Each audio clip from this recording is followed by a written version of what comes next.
you'll have to rejoin the Zoom if you take your computer with you.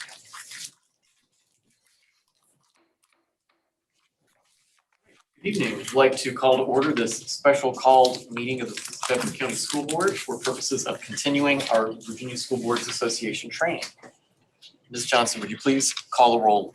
Mr. Johnson? Here. Mrs. Kirby? Here. Mrs. Hairston? Here.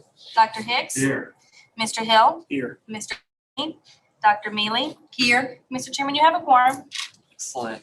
Thank you, ma'am. And let me welcome Dr. Bergen for your first official meeting as superintendent. Welcome aboard. Thank you. Do we have a motion to approve tonight's agenda? Mr. Chairman, I make a motion that we approve the agenda as presented. So we have a motion by Dr. Mealy. Do you have a second? Second. Second by Ms. Hairston. Discussion. Hearing none, I'll call for vote. All those in favor of approving the motion as the agenda as presented, please say aye. Aye. Any opposed? All right, the agenda is approved unanimously. At this time, we will proceed with the second and final part of our VSBA training. Carrie Wilson is back with us tonight. We were briefly hoping Carrie would be able to join us in person, but some other commitments prevented that. But Carrie, it's great to see your face again. And I think everyone has had some time to review the document that you sent and fill in some answers. So we have some points to talk about tonight. So Awesome. Good. Well, it's good to see you guys again. I'm sorry I couldn't be in person. But it's nice to see all your faces, your whole face. That's great. Okay, so I am going to share my screen here and go back to, I think, yeah. Okay. Ugh.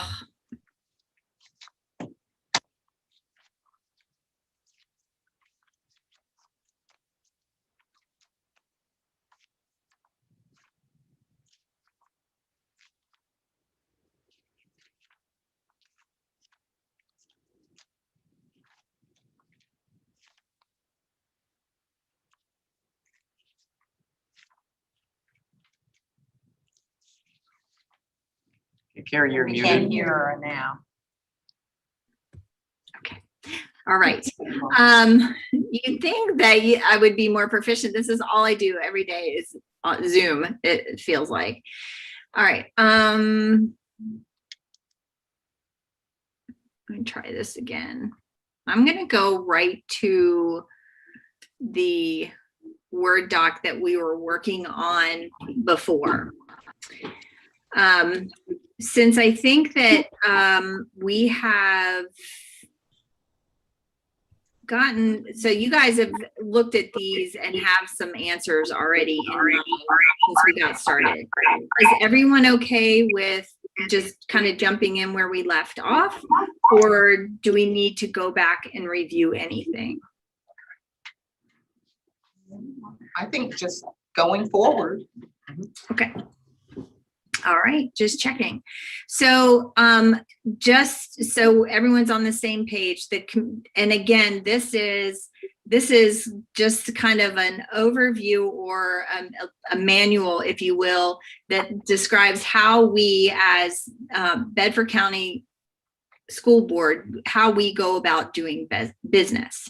So in these scenarios, and again, we can add or take away scenarios if you feel like they're not relevant, or we can change something if you feel like it needs to be tweaked, like over in this, the bolded side of it. So if that isn't described in a way that is relevant to you guys, then we can adjust it so that it fits you. And then this over here in the second column is how you intend to operate as a board on these particular subjects. They're not to necessarily get into nitty-gritties or specific scenarios, but the intent is to govern you as you encounter these types of things. So the last one, it looks like that we finished was the communications between board members and staff. including a request for information.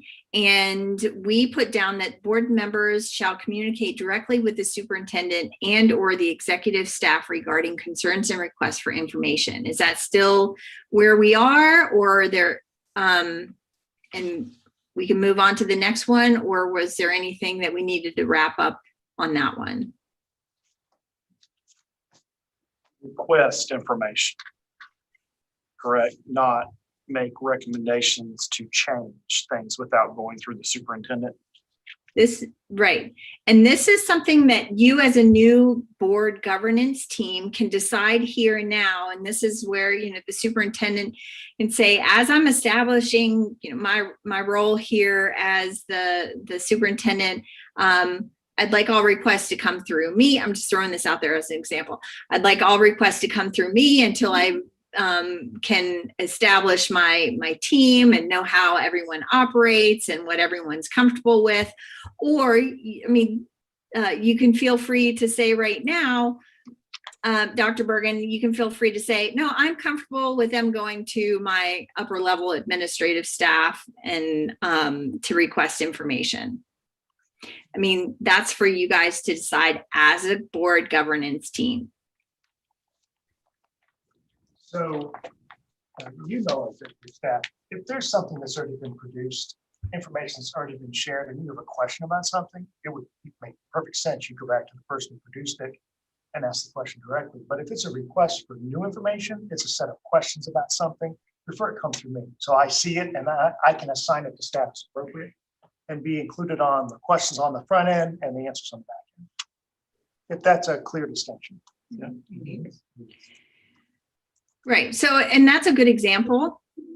And so we might want to change or add some verbiage here that might describe that more specifically. I mean, be more intentional with the verbiage here.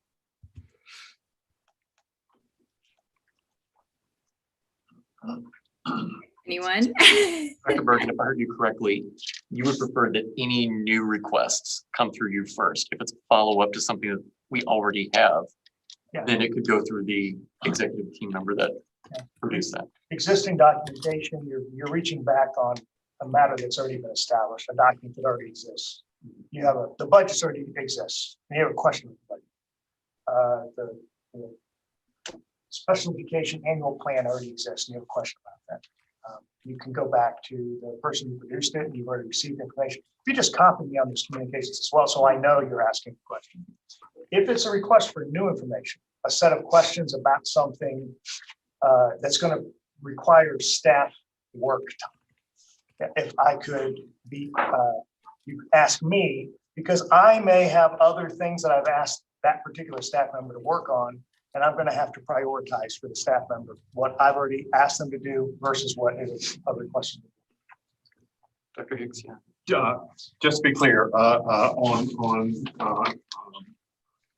requests that are not new information, you want it to go to the person who produced it, even if that person is below the executive staff level on totem pole? I appreciate that distinction, Dr. Hicks. I think I'd prefer it to be the chief officer. So you all know, matters that are of academic nature would go to Dr. Woodford, and operations would go to Dr. Dewis, and budget questions would go to Mr. Hagler, and I'd just be copied. Yeah. Everyone okay with that? Mm-hmm.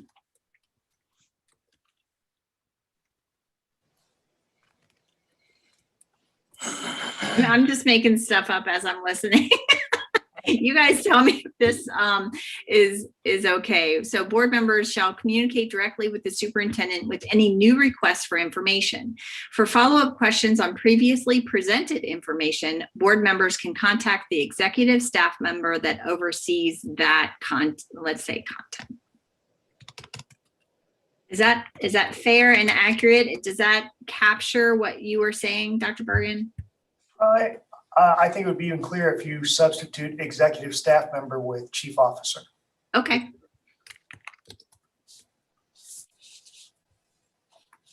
and copy you on all emails to And them. copy. Yeah, eliminate the word executive.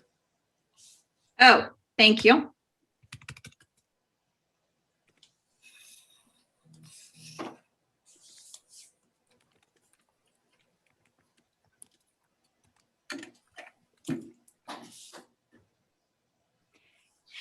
Also remember, this is a living, breathing document. So if at any time something is not working or needs to be tweaked, you guys as a team can pull this up and say, we actually don't operate that way. So let's amend the board norms to reflect how we do operate. Okay. Is that okay? Does that reflect what you guys were saying? Yes?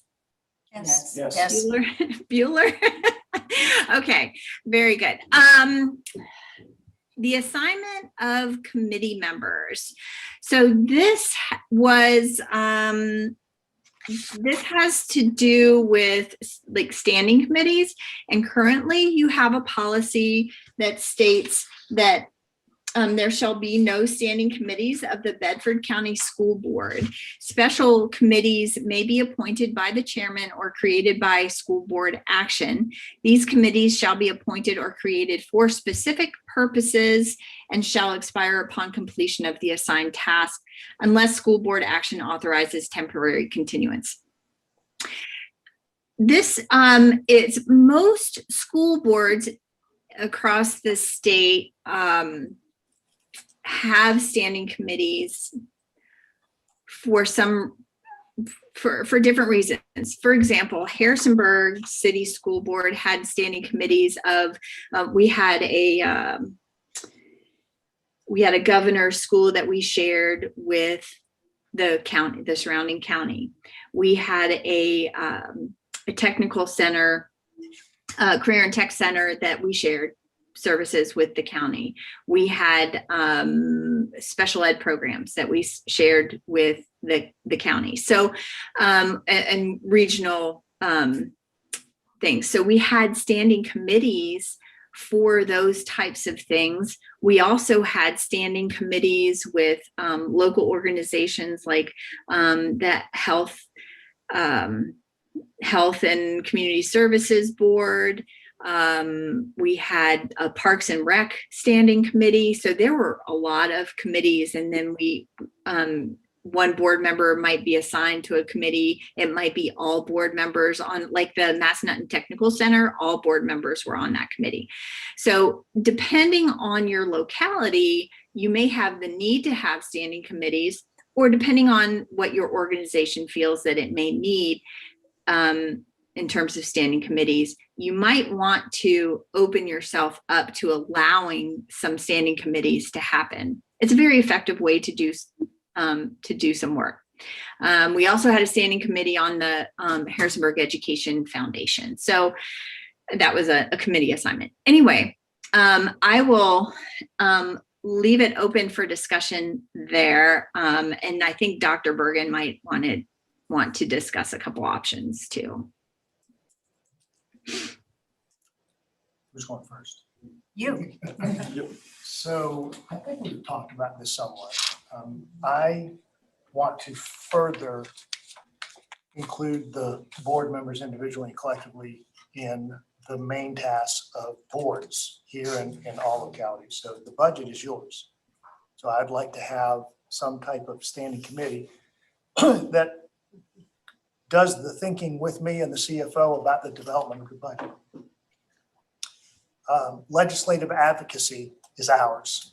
So an appropriate committee would be legislation committee, both for local and state politics. So maintaining healthy relationships with the Board of Supervisors and the other locally elected officials to Richmond, developing a legislative agenda on an annual basis of what we're seeking and the support we're seeking locally and from the state, and helping to facilitate visits to schools and, maintaining positive, healthy relationships. That would be the legislative committee.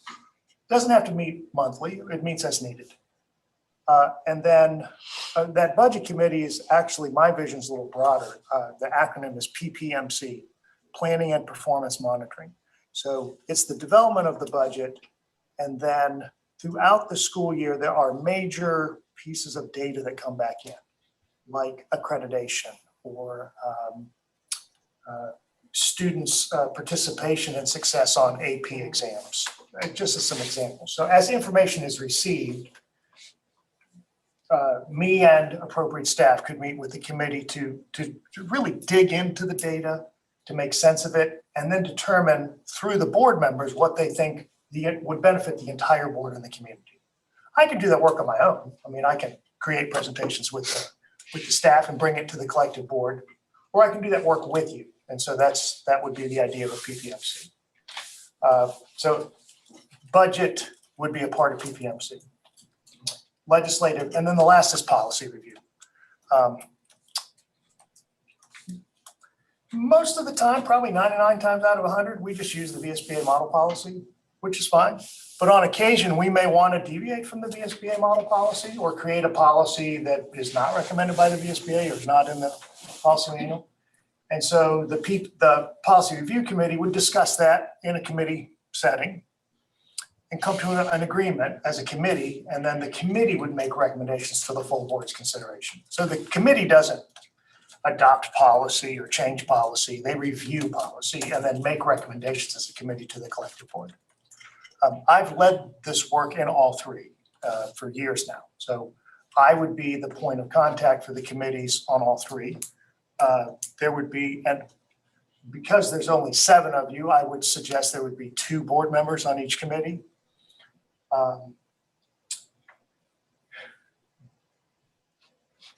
Carrie, I believe even if it's only 2 members, because it is a matter of public business, the dates and times and locations would be published. So if the public wanted to observe, they could.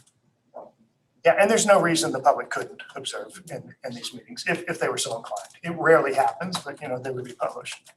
It would, but it's not required. I mean, you can publish them on your webpage, your board docs, that the finance committee, meets every 3rd Wednesday of the month, or something like that. But with only 2 board members, it would not be required to, open and approve like you would at a regular meeting. Right. But we don't have to do any of these. So Dr. Bergen, I'm going to stop you right there. Those are great examples of things that your new superintendent wants to do. What we're going to address right now is, 1, the fact that your policy doesn't allow you to have standing committees. So that's something that you need to address at your next board meeting. But if you want to, this board norms and policies, whatever those committees, standing committees are going to be called, named, who's going to be on them, is not what we're doing today. We are identifying how we assign committee members. So typically that happens at the reorganizational meeting at the beginning. I think January is yours, right? Yes. Okay, so when your chair is assigned, you also review and reassign committee members, and that way you can switch people around, give everybody an opportunity to serve, and that sort of thing. So if you want to allow yourselves to have standing committees, then you'll need to, at your next board meeting, present a first reading of a change in policy BCE to reflect the VSBA's recommendation that there shall be no standing committees of the Bedford County School Board except with a specific list of the ones that you're allowing. So that's a discussion for you guys as a team. Today, we can either say that we want to review policy BCE, or if you know that you want to go ahead and move forward with that, we can say committee assignments will occur at the annual reorganizational meeting. That's as simple as we're getting here on this one.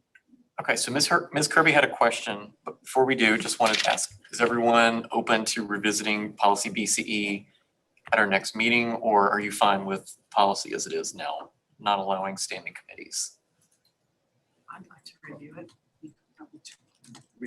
That's what my question was. Oh, okay. Because there actually didn't, Ms. Sexton have a policy presentation on the agenda, am I correct? Was that included in the reviews?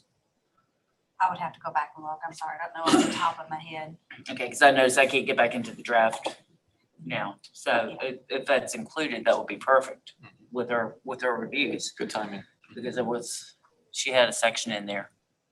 Yeah, I mean, I'm open to it, but I would want to understand why our previous board has set it for no standing committees, just to understand why. I'm certainly open to it, but just.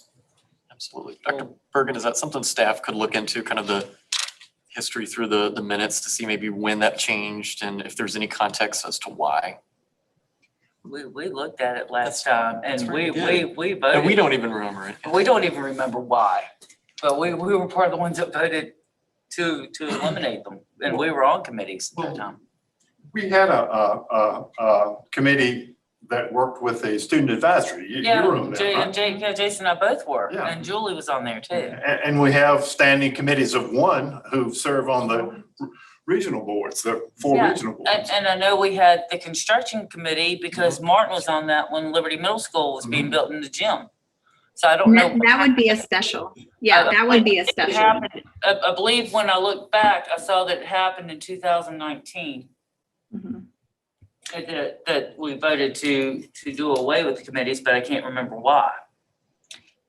It was last revised in July of 2019, and like the construction committee and things like perhaps a program review committee or something that's very specific to a project, those would be those special committees that you assign for a specific reason and that will end. But those other long-term committees that you're referring to, that if they exist, you're in violation of your policy as it stands right now. So if they exist, they should be listed on here as specific committees that you are standing committees that you're assigned to. They don't exist anymore, other than like having a board appointed representative on the governor's school advisory boards and Laurel School Board and things like that. And, and those are standing committees, committee assignments really. And then like the legislative committee, that's something that you guys all do, but it's not that if you assign 2 people to that committee that the others don't get to do the advocacy. They do. They just have somebody kind of helping to perhaps even facilitate some of the more specific points, or bring in the information from VSBA and present it to the board and say, I think that we really need to focus in on these key points, that sort of thing. So it breaks up it's again a very effective way of doing business. It breaks up some of the assignments and then drills it down to things that are specific to you guys. So Can we just put verbiage in there? Should policy BCE be updated by the board, then assignments will take place on January 1st of every year, or the first meeting in January of every year. yeah.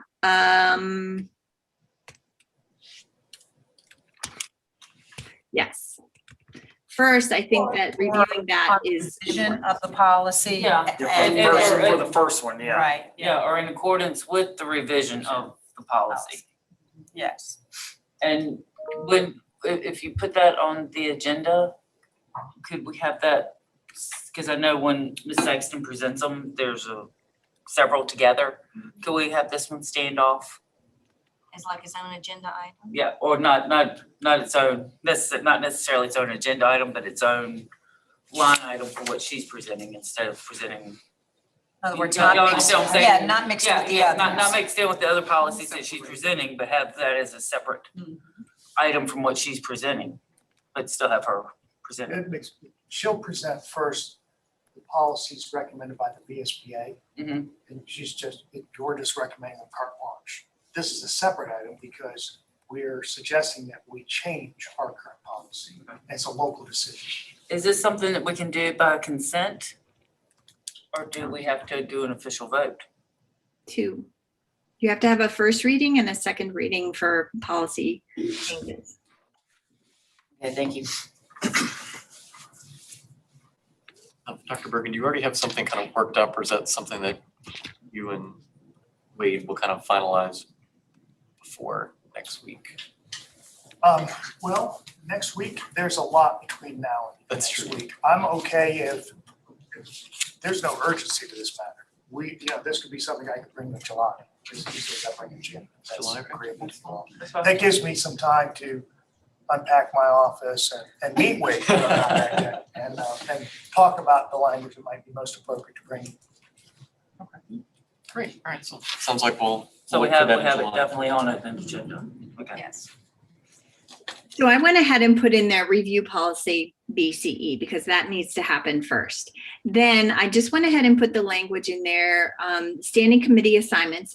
If you decide to add them, then standing committee assignments will occur annually at the reorganization meeting or as needed.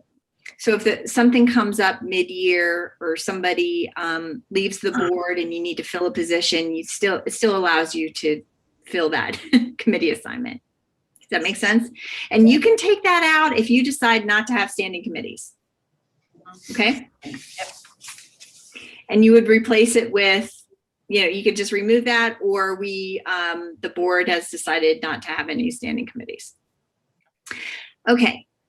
If you do, here's a follow-up. If you do have committees, then how would you expect for them to be reported on?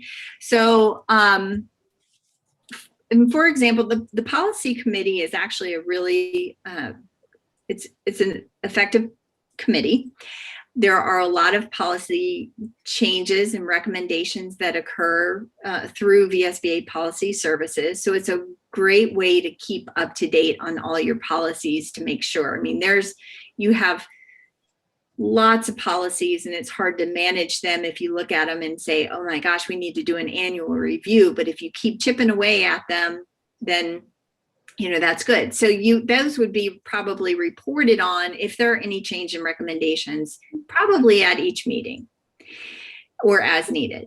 However, if you have a committee assignment that only meets once a month, and it might be a community organization like a education foundation or the health and community services board or something like that, then that might be something that the report can be submitted in your notes in board docs as additional notes, or under an item that said agenda item that said committee reports. It's just you add the document. It's a PDF. And it's just for additional reading, and it would be open to the public. So anybody going on board docs could read it, kind of thing. So that's what we're talking about here. We can pass over that. So if you decide to have committees, you can fill that in on how you expect to report on them. Yeah, I think that's a better idea. Okay. Come back. Yes, agreed. Okay. Okay, so here's a fun one.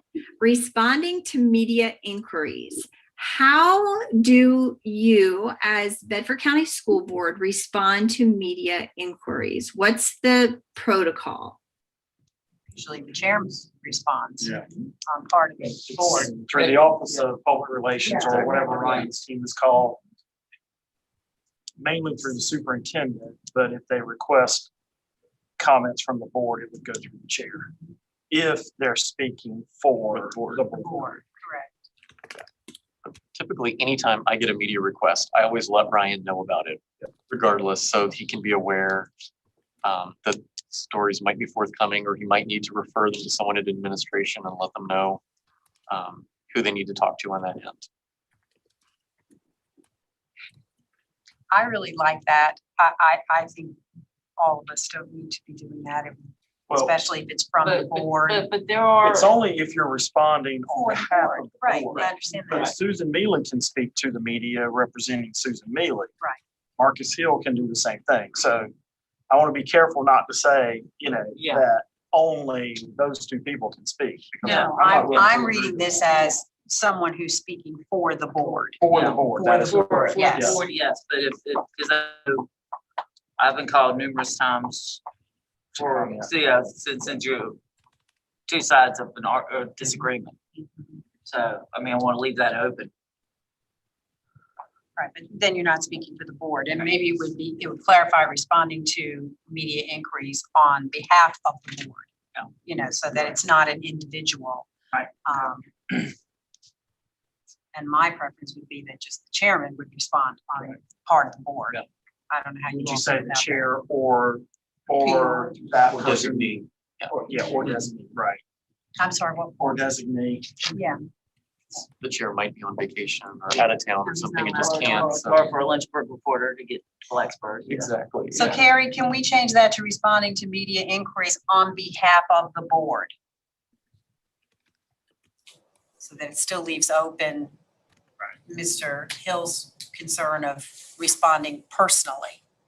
And even when I do respond personally, I still call Ryan and let him know what I'm Oh, doing. absolutely. Yeah, It's I, just I think that Ryan somewhere should be, our PR director needs to be mentioned included in here here, as well. absolutely. You know, 'cause I know I certainly rely on him. How would you like to word that in here? So is the first sentence okay? The chair or designee shall respond to media inquiries when speaking on behalf of the board. Yes. Okay. But we- What else would you like to add? But hold on, I know you added responding to media inquiries on behalf of the board, Mhm. but that's not the only time we respond to media inquiries. Well, but this is just for when we're responding on behalf of the board.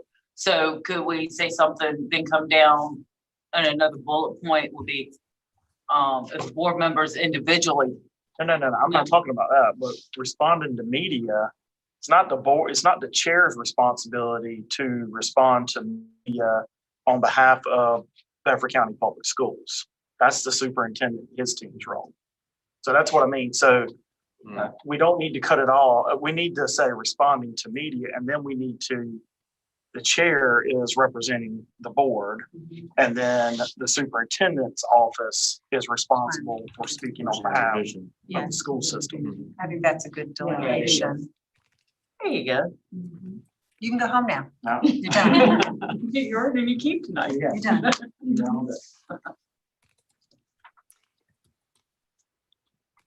know, Can't spell tonight. Okay, so if we break it down into board-related inquiries, the chair or designee shall respond to media inquiries.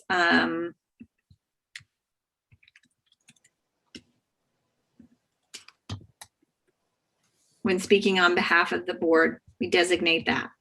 And then for, how do you want to distinguish? yes. The superintendent will respond. or the person, or the Designee. public operations director shall respond on behalf of BCPS. Well, but I'm just saying, we are delineating board-related inquiries and school division inquiries. How did you want to delineate that? What are the words you want to use to distinguish the two areas, I guess? Personally, I think there's a difference between a decision that the board makes, that might be when the media wants to talk to board members about that, versus like actual operational questions, which would be much more of a Dr. Bergen or someone on his staff or Ryan kind of talking about the actual nuts and bolts of You things. just put BCPS operational related inquiries, and then Shall be referred to the superintendent or director of public relations or whatever. okay.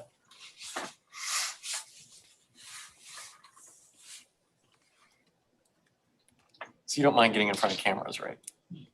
Okay. Bring an animal.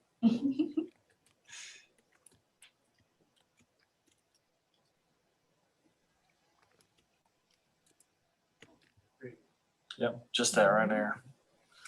And Carrie, then to Ms. Hairston's point, could we add as well that the public relations officer or public information officer should be notified of any media requests?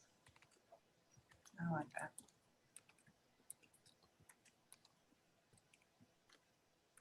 Is that his correct title? Coordinator of Public Relations. Okay. Coordinator? Coordinator, yes.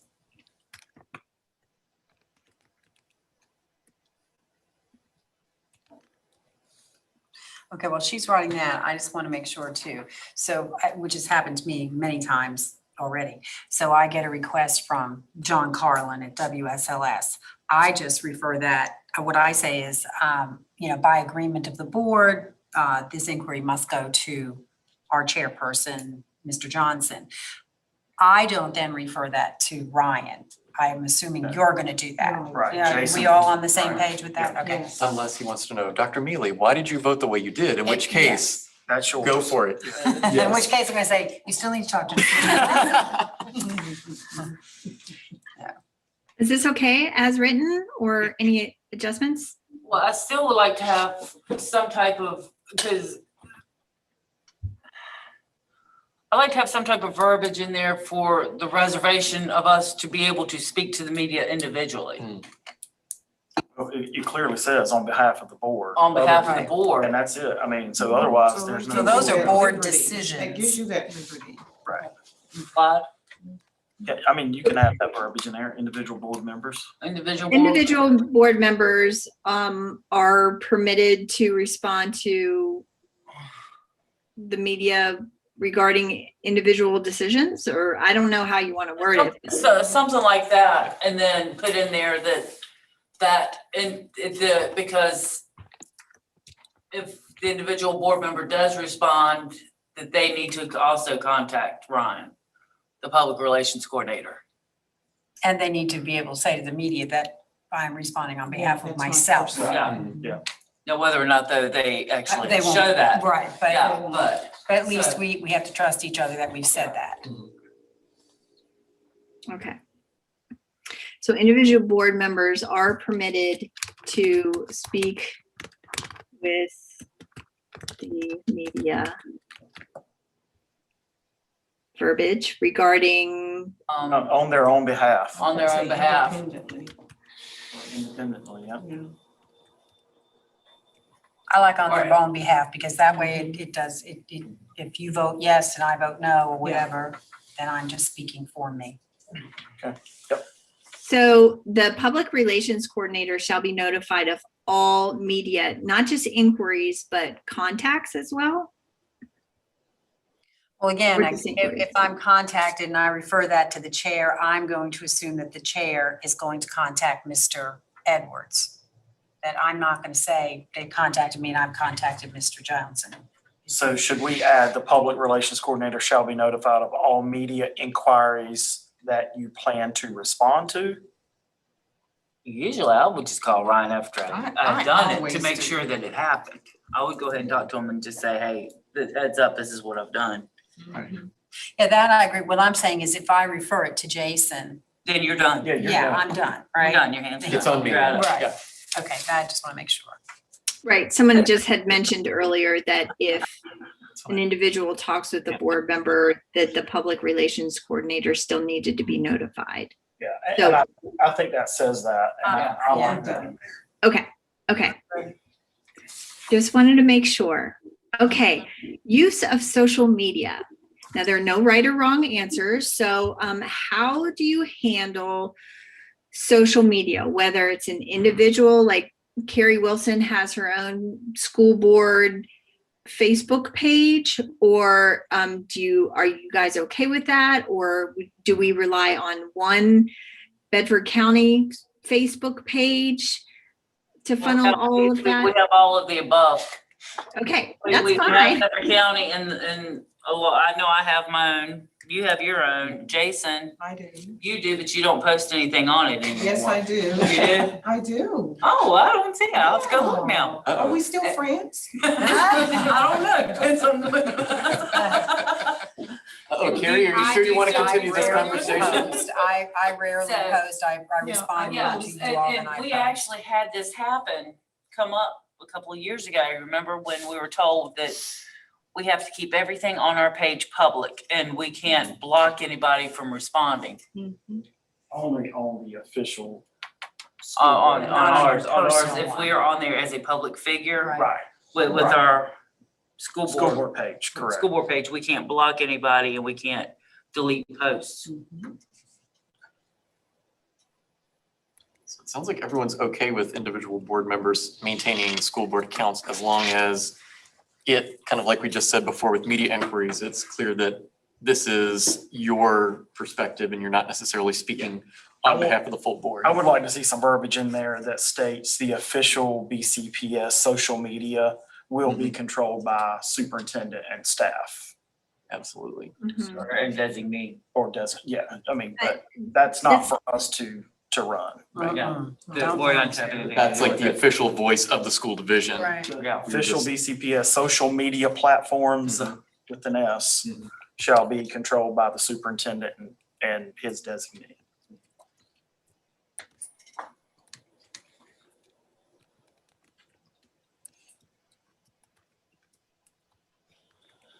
I guess you and I, John, are the other ones who And, or, and, And or, Is that fair verbiage? and slash or, their designees.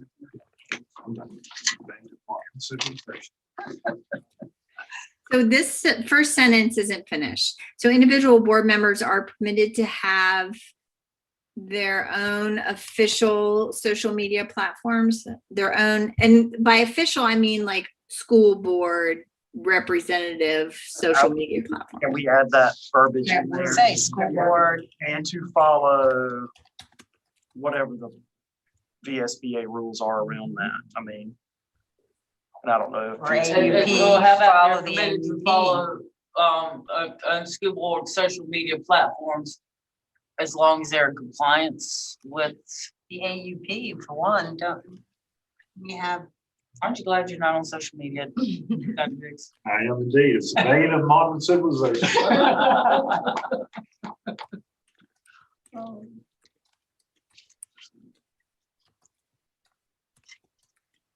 First, I think we should follow our own AUP. So I no mean- cursing on your own page.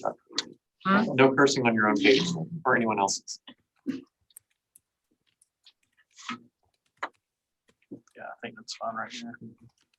So I just have one request, and it's behavior I've seen in other school divisions not here. And that is an individual school board member wanting to get out in front of the school division and share information before the superintendent and staff have had a chance to share that information. Because oftentimes, as superintendent, I'll share with the board, you first, before we're going to make an announcement to parents and staff about something, whatever that may be.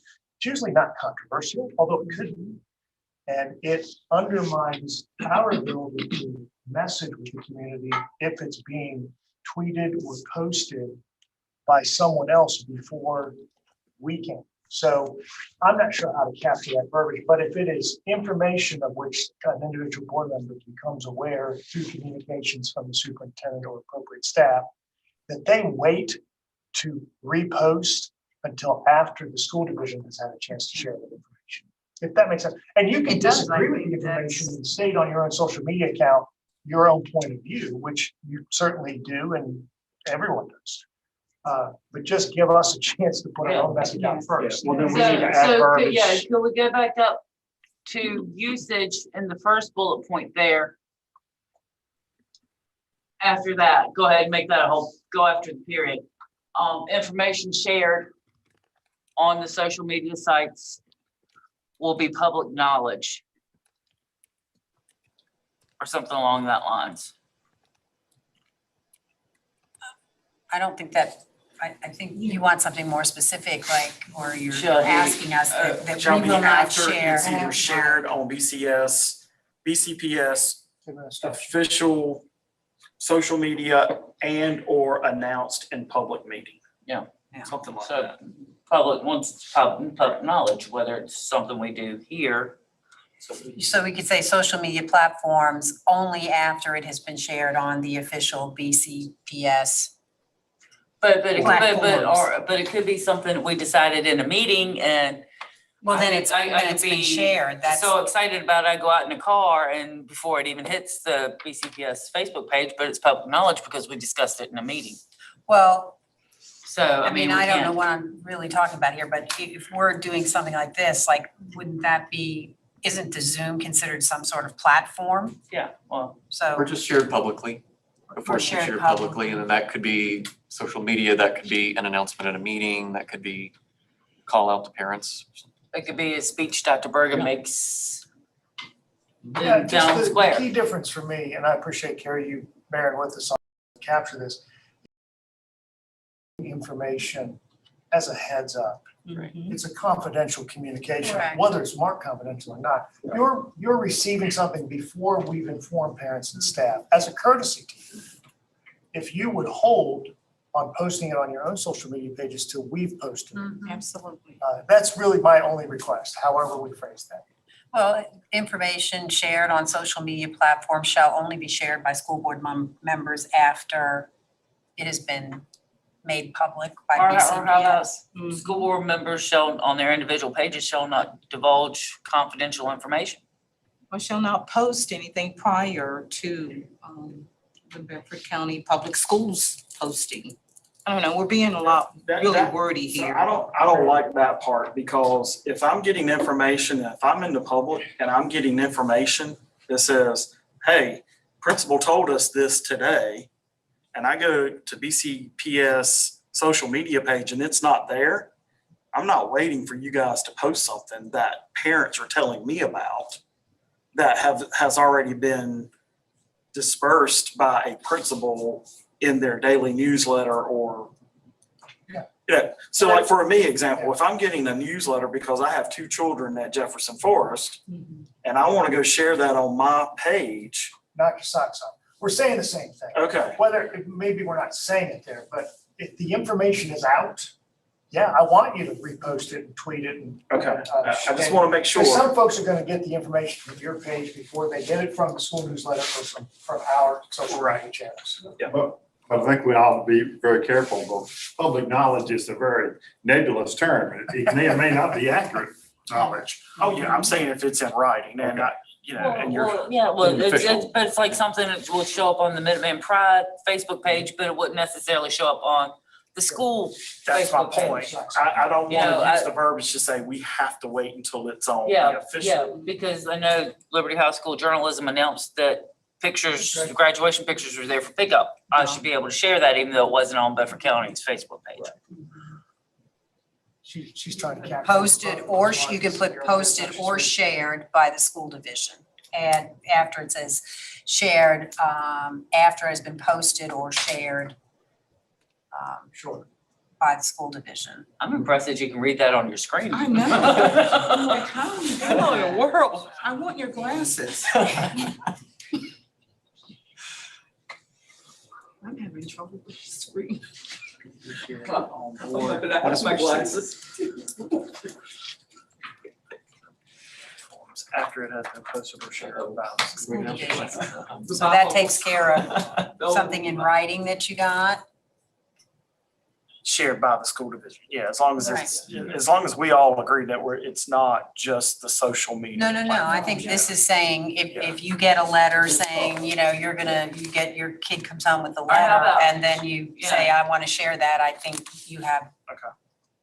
That's fair game there. It's an already been official out. It's an format, official, right. right. Mhm. If you get something from a parent that says, hey, I heard this, that's not official. So to me, you would want to wait until you had something either from your school or the superintendent or Because designate. to me, it's still reading shared by the school division. I still think of the main Facebook page. So, shared by, Or could we just say announced? And then announced could be announced through social media, could be announced in the newsletter, Right. call out. or Yeah, it announced has by, been but not school division, Be posted or shared within the school division. right. Man, you really are, you're on the roll tonight. How about putting the word officially shared? with it? Officially, Yeah, yeah, something like that absolutely. too, John. Yeah. Okay, you lost me. Officially shared, Officially shared. if it's been officially posted or shared, Yeah, put officially in front of that. yeah. posted or shared by the Officially school posted or division. shared by the school. And that way, should cover, you can take out the last part of that sentence, officially posted or shared by the school division, because that would include any communication to me. I mean, how do you all feel? But Yes. Can we, instead of shared by, can we put shared within the school division? Yes. Well, even if it's like, if it's a letter in your child's backpack, that's external at that point. So if you say within, then you're limiting yourself. I think it's by. That's fine. Okay. Wow, you guys are good. Okay. Good job, team.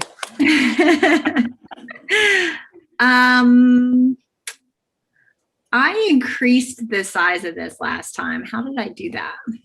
Down at the You just- bottom right, see where it says 100%, Oh, yeah. drag that, there you go. Thank you. I know, I can see it, I can see it better there now. I still can't see it here. Okay. Is that better? Much. It's better for me. I might even be able to take my glasses off here. Okay. How, when, and whom to notify about visiting school sites. So how do you, when you go visit schools, not as a parent, but when you go visit schools in your official capacity, what's the process? I contact the building principal, the Same here. administration. Yeah.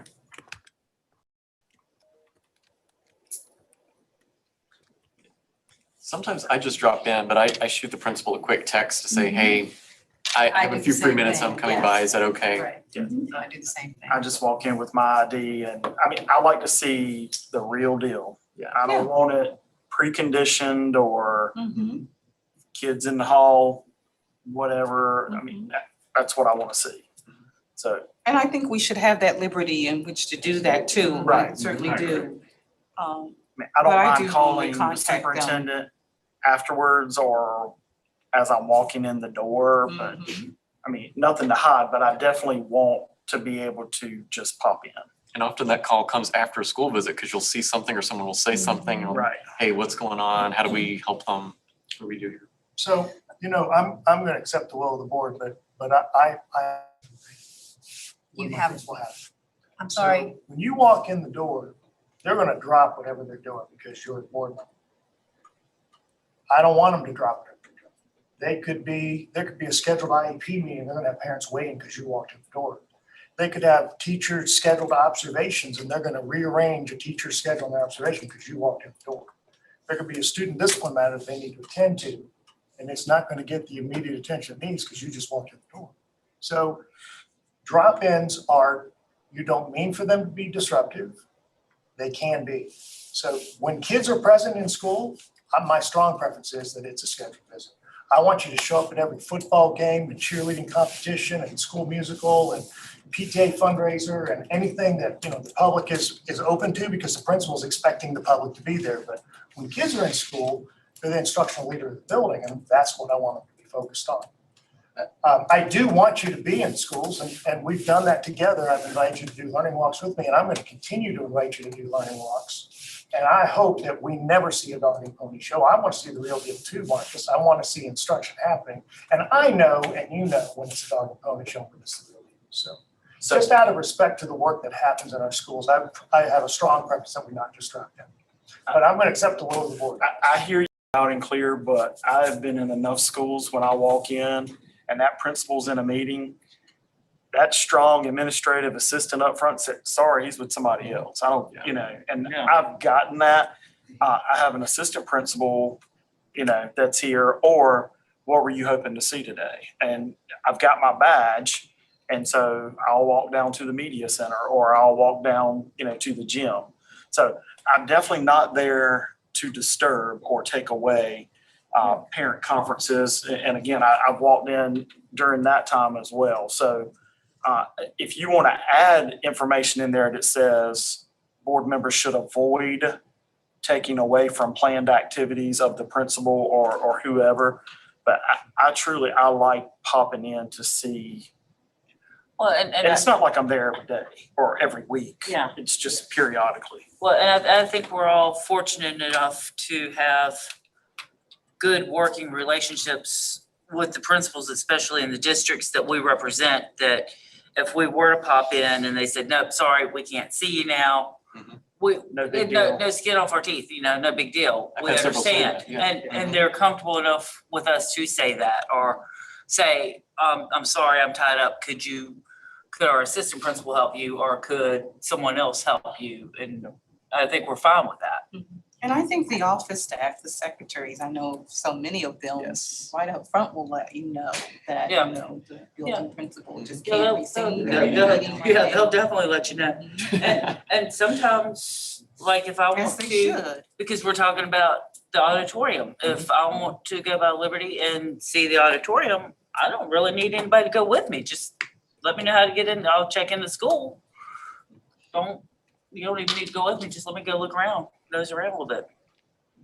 I would just tell you as a former principal, I always appreciated when my school board member called me and just said, I'm gonna drop by Tuesday, even if I'm in that IEP meeting or whatever. I appreciated knowing that that person was coming, not when they were walking down the sidewalk type of thing. Same here.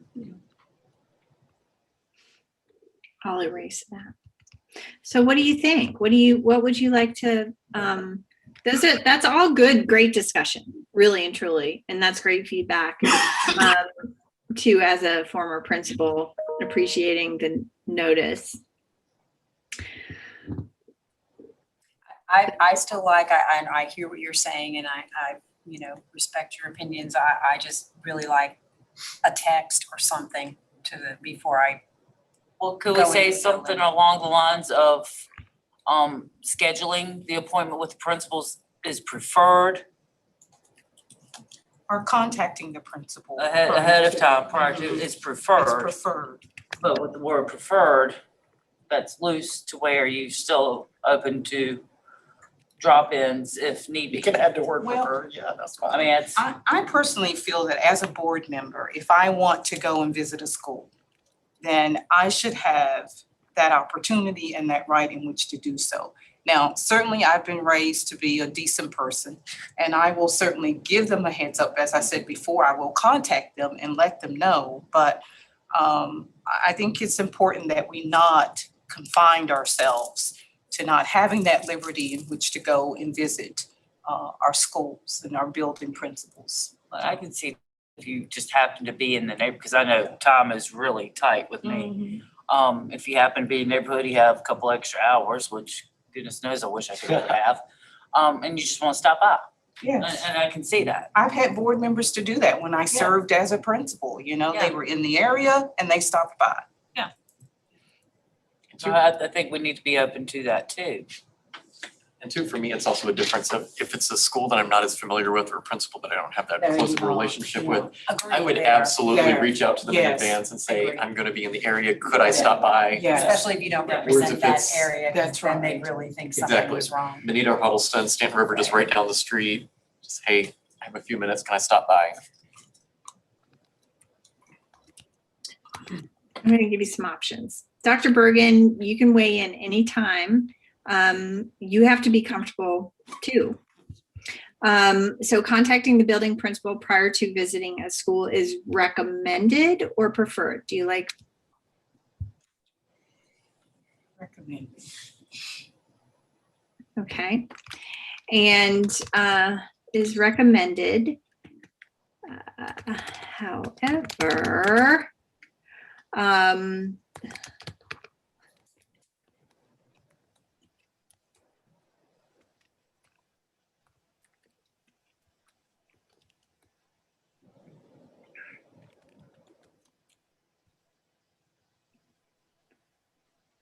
those are just my words I'm throwing out there. You guys wordsmith it however you want. I just wanted to get something started. I like it. I think that sounds good. But I think we all have the expectation that if there's spontaneous drop-ins, we may not get to see everything because That's they have right. other things and we understand that Well, going in and- too. And that's common sense for Exactly, us. yes, yes. If you need to see the principal, you need to know that he's gonna be available. So you Exactly. can Yeah, call so him. you're gonna make an appointment. But if you just wanna walk down the halls and see how paint's holding up on the walls. So there Okay. could be a tie into this, and maybe something we've already discussed. It's the purpose of the visit. So if the purpose of the visit is to further deepen relationships and to show goodwill and to make a positive connection and to observe a planned event that would be open to a parent or anybody else, super. If the purpose of the visit, because you heard something, you have a concern, and you want to drop in and talk to the principal about it, that would be a concern for me. No, I agree. would, That should come through you. and yes, Yeah. we would see you. Yeah, we And will tell you let's about probably that. address somewhere else, you know. Yeah. Concerns should be referred to the superintendent. Absolutely. Absolutely agree. So do you want to add that you, board members will notify the superintendent after each visit? Or is that something that you guys do or not concerned about? I don't think we need to What did he say? Bedford, the grapevine runs deep. He's leaving my place. He's on the way to yours. No, you don't. I didn't catch all of that. Sorry. Yeah. That's okay. We're just kidding. It's okay. We're just You didn't kidding. need to. That'll happen all on its own. You don't need to- Okay. So this next one, is everyone okay with that? The way it's written? Okay, so the next one is about volunteering in schools, whether it's as a parent or just a volunteer, or attending school events. And I've heard you all say that that is encouraged and welcome. So board members are encouraged to volunteer in schools and attend as many school events as possible. Yes. Is that fair? So Carrie, when I was looking at this earlier, I was thinking there's kind of a distinction between this one and the next one as like an event during the school day versus like an after-school event. Was that a correct assumption? When, Volunteer during the day. Right, yeah, because I'm thinking like maybe it's PTA is making pancakes for the teachers for Teacher Appreciation Day breakfast or something, as opposed to maybe I'm going to a band concert at 7:00 that night. Yes, I agree there. right, so one would be, yes, while school is in session and the other is after school.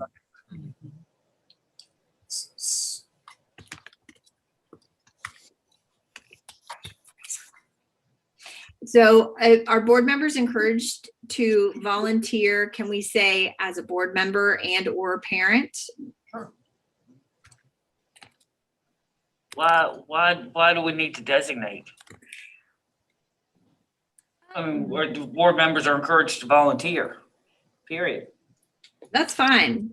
I've just encountered some boards who want that designation, so I'm just throwing it out there. No, I don't think we need to designate. Okay. Because I mean, I know with me, and I'm sure you're the same, people know the difference of why you're walking into that school, whether you're walking in as a parent or whether you're walking in as a board member. So I don't think we need to designate. I think it's kind of implied and understood at the schools.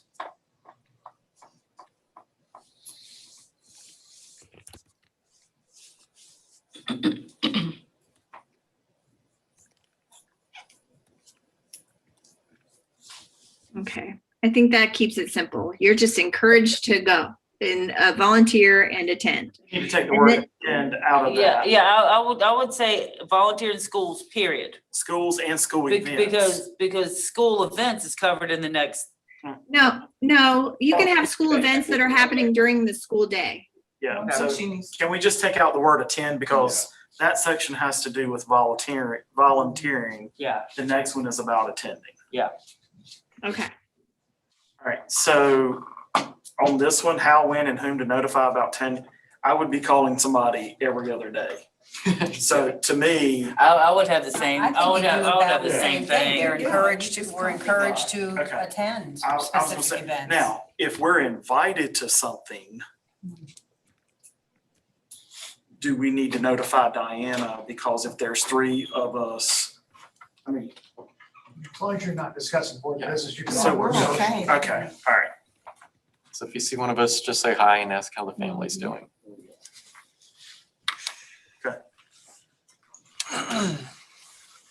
Or they just turn you back and completely ignore the other one. We'll just wear bags over our head. Yeah, you know I can't talk to you.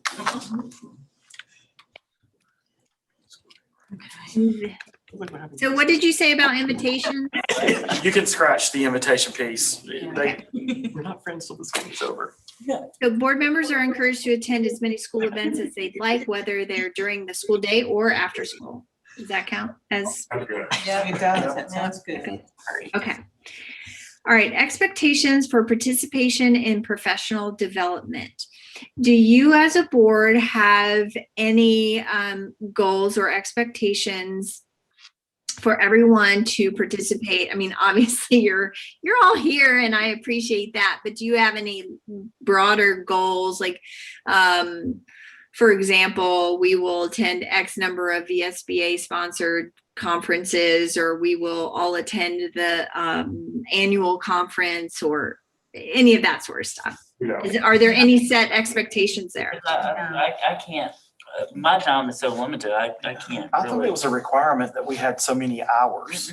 It's a suggestion. Just It's suggestion. a suggestion, Okay. and the only one that we're required to do is the first initial one, the, Yes. Yeah, with right. Richmond. Initial Okay. training. If that's the initial one, that's the only one we're required to do.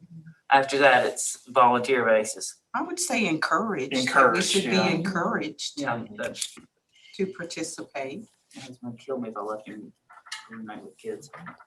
Some boards have goals to become master boards or have at least one board member in attendance at VSBA sponsored events or conferences, you know, so that doesn't mean that everybody has to go to all of them. It's just that you might commit to having representation at them. So I'm just throwing that out there. I'm not recommending that. I'm just giving you examples of the variety of options there. So all board members are encouraged to attend.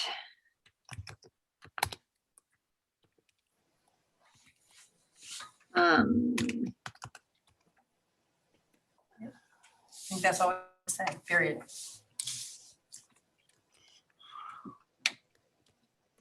I want to put activities at the end. Sounds kind of short with just professional Yeah, development. no, I was getting there. So all board members are encouraged to participate in professional development activities. Yeah.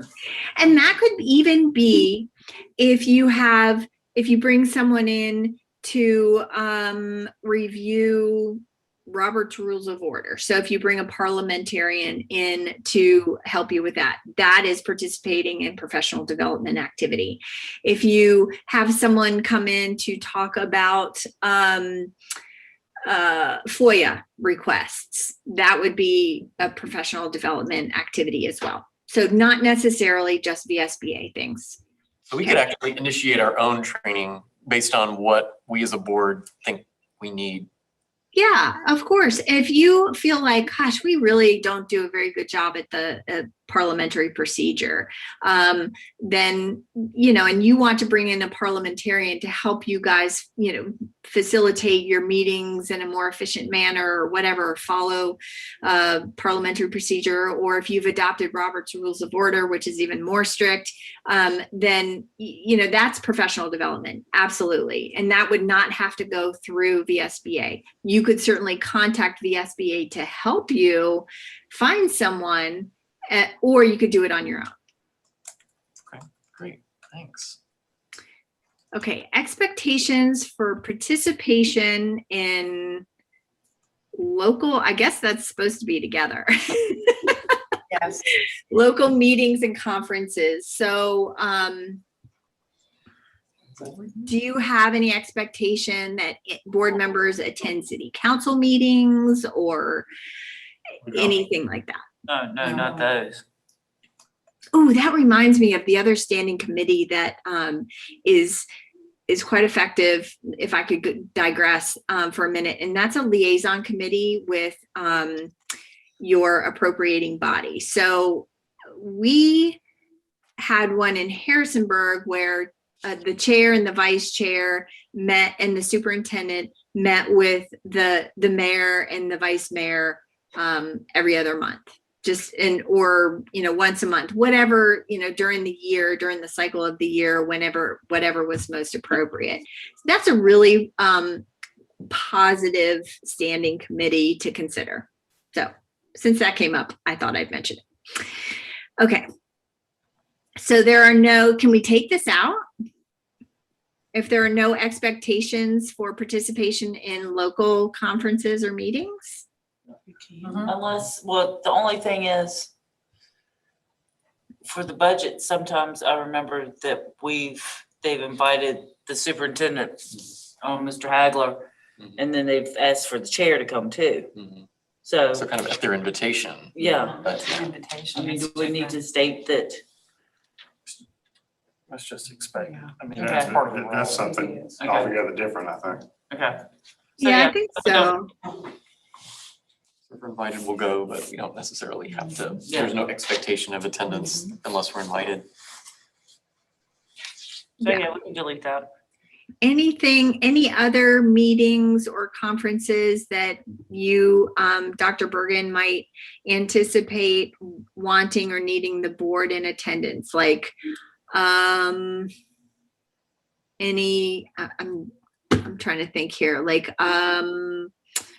any goal setting meetings or staff conferences or anything like that? I mean, to me, if Dr. Bergen reaches out to me and says, hey, I'd really like you to consider attending, that's something I'm gonna make a decision on. I don't wanna be forced to do it, but if it's certainly, if it's something he is asking me to do, then I'm going to consider it. But I don't think it needs to be in writing that you have to do this 3 or 4 times or whatever. No. Yeah, Situation. that's totally fine. I was just trying to throw options out there just in case. Attending a meeting if he needed that. I don't think that would be a problem for us. Sometimes, there's an expectation that the chair will attend or, whatever. But you guys, since there's not really anything there, it's fine to eliminate it. When and how the board evaluates the superintendent? Annually. What's the process?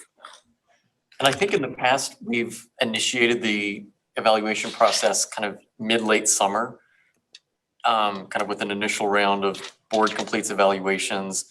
Then we compile all of that, discuss it as a board, sign off on it, and then the chair and the vice chair would meet separately with the superintendent to review the evaluation, discuss it, get the superintendent's signature on it, sometimes talk about goals for the following year.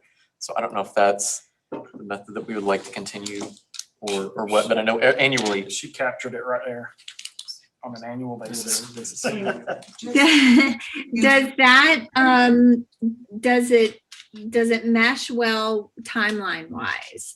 Or do you want to establish a timeline? That's a great question. Ms. Hairston had a question first and then we'll. Actually, it's for Oh, you, for Jason, me. and other board members, just to kind of help me understand the process of evaluating and what you guys have done in the past with the superintendent.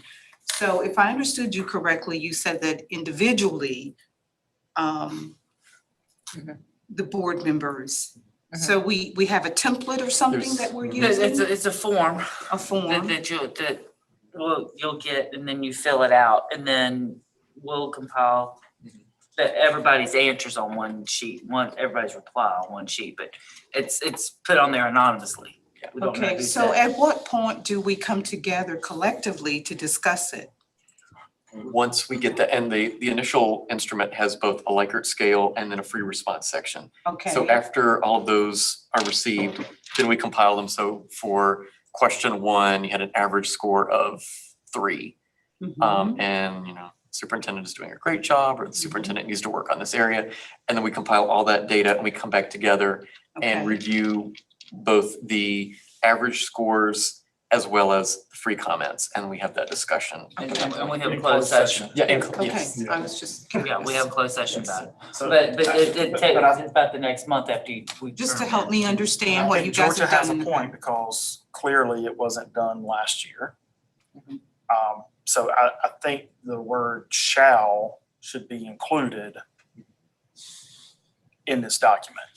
Oh, I'd yeah. also like, I'm sorry. Oh, go ahead, Susan. I'd also like to say, I think there's value in, all of us sitting down with the superintendent Now you all certainly can present the evaluation and whatever, but like when you say, maybe setting goals, I think that's something we all should be able to come together with his evaluation to have a All the discussion. time though, Susan. I mean, I'm that's sorry? not something we should wait and do yearly. So if I'm seeing something that is just maybe I'm concerned about or not getting a good vibe on, I'm not waiting to that evaluation. I'm picking up the phone and I'm gonna call Dr. Bergen and say, here's what I'm seeing, here's my concerns, help me understand this. Right. Now, if it's still a concern at evaluation time, it's going on my evaluation form. But it may be a concern to me and the other six, there's no concern. Yeah, no, I'm just saying, I think there's value with us just meeting with him Yes. to go over that evaluation as a group. And if Do that's- we not do that? Do you not do that? It's usually the No, chair. No, and it's the- usually the chair. But if the board wants to do that, I mean, we could always do that as a group I think during it closed should be a session. group. I do. I think collectively, as a group, we should meet with the superintendent. That's just Maybe you add in there and if you want it to be, if you don't want to show up, then you don't. it can be an option for all board members, but Well, again, and you know I'm what? filling out my form and giving that feedback as a collective Right. group. And then it's being presented by the chair. But I mean, again, if you want to attend, I think you should certainly be able to attend, but I just think there's value and worth in collectively us sitting down as a group and talking and sharing and just going over those areas with Dr. Bergen is all. I just think I there's agree with value that. to it. It, But again, we could make it optional. If a board member doesn't want to participate, absolutely, you should have that option. or what about, and I'm just kind of throwing this out because I know your reviews are gonna be sterling, so we don't have to worry with that.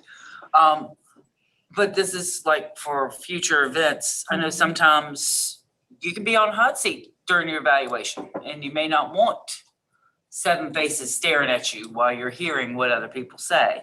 But it's the 7 So- faces that govern. Right, I We get are- that, but hear me out, please. So maybe the initial presentation with just 2, so it's not putting that much pressure, then after we review prior to him signing, everybody get together. I just think, I like Marcus's idea better that we should be able to attend. Because again, he worked for us. So I shouldn't have to go through, if I want to attend his evaluation, then I think I should be able to attend his evaluation. Well, speaking of hot seat, Dr. Bergen, how have they done this at the other divisions that you've worked for? I mean, is it chair, vice chair? Is it a larger board? Is it a committee of the board that presents it? Like what It's is the collective board. the collective board? And the evaluation is a 3-step process. So at the beginning of the year is goal setting. It's aspirational. It's, over the course of the next year, our desire as a board for you as our employee in these areas. And it's a dialogue. I will come with some proposed goals for you to affirm or to modify or to add to. And then there's a mid-year review of those goals. So there's an opportunity to check in and affirm for me to report out to you, here's the progress that I and my administration have made towards these goals that we have collectively agreed upon. And if there are concerns, we're not waiting to the end of the year to say we haven't seen enough evidence of, and we'd like to see more evidence of. Well, there could be a very good reason why you haven't seen any evidence of, but it's a conversation at mid-year. It's not the summative decision is not made, it's feedback. And then Right, there's- So the reason why I asked about the timeline, Jason, is because typically the superintendent's evaluation is used in goal setting. So if you're waiting until August to present him with this evaluation, then is he supposed to go back to his goals that he set in the summer and reestablish those goals or amend those goals? Or is he supposed to wait until after his evaluation to set goals? Well, I think part of the reason that it was typically a late summer start is because we had to wait for a lot of the data from the past school year to come in, AP scores, final grades, stuff like that, that could then be factored into some of the questions on the evaluation. But then I think by the time we finally made it through all of the steps, it was often September, November before it was presented. But then at that point, that kind of fed into some goal setting conversations for the upcoming year. Now, I see what you're saying. Calendar year versus school year could be very different. So what is the timeline for the goals that we would like the superintendent to be setting? Right. So Dr. Bergen, when would you typically set your goals? In the summertime or, prior to a new academic year? Yeah, so again, I respect there's been a process in Bedford and we can follow whatever the Bedford way is. I'm fine with that. In other places where I work, this 3-step process follows the school year. So sometime in August, we would set goals collaboratively. I would come with proposed goals again for you to affirm or modify or add to. And then mid-year would happen somewhere around January. We talk about progress towards these goals. And then end of year summative would be concluded by June 30. So that we then can take that data and that information and roll it into the planning for the following school year. Just as we do with our principals and our That's teachers what and I was everybody else, it follows the exact same timeline. And I would just wanted to add too, that was HYA's recommendation as well. Yeah.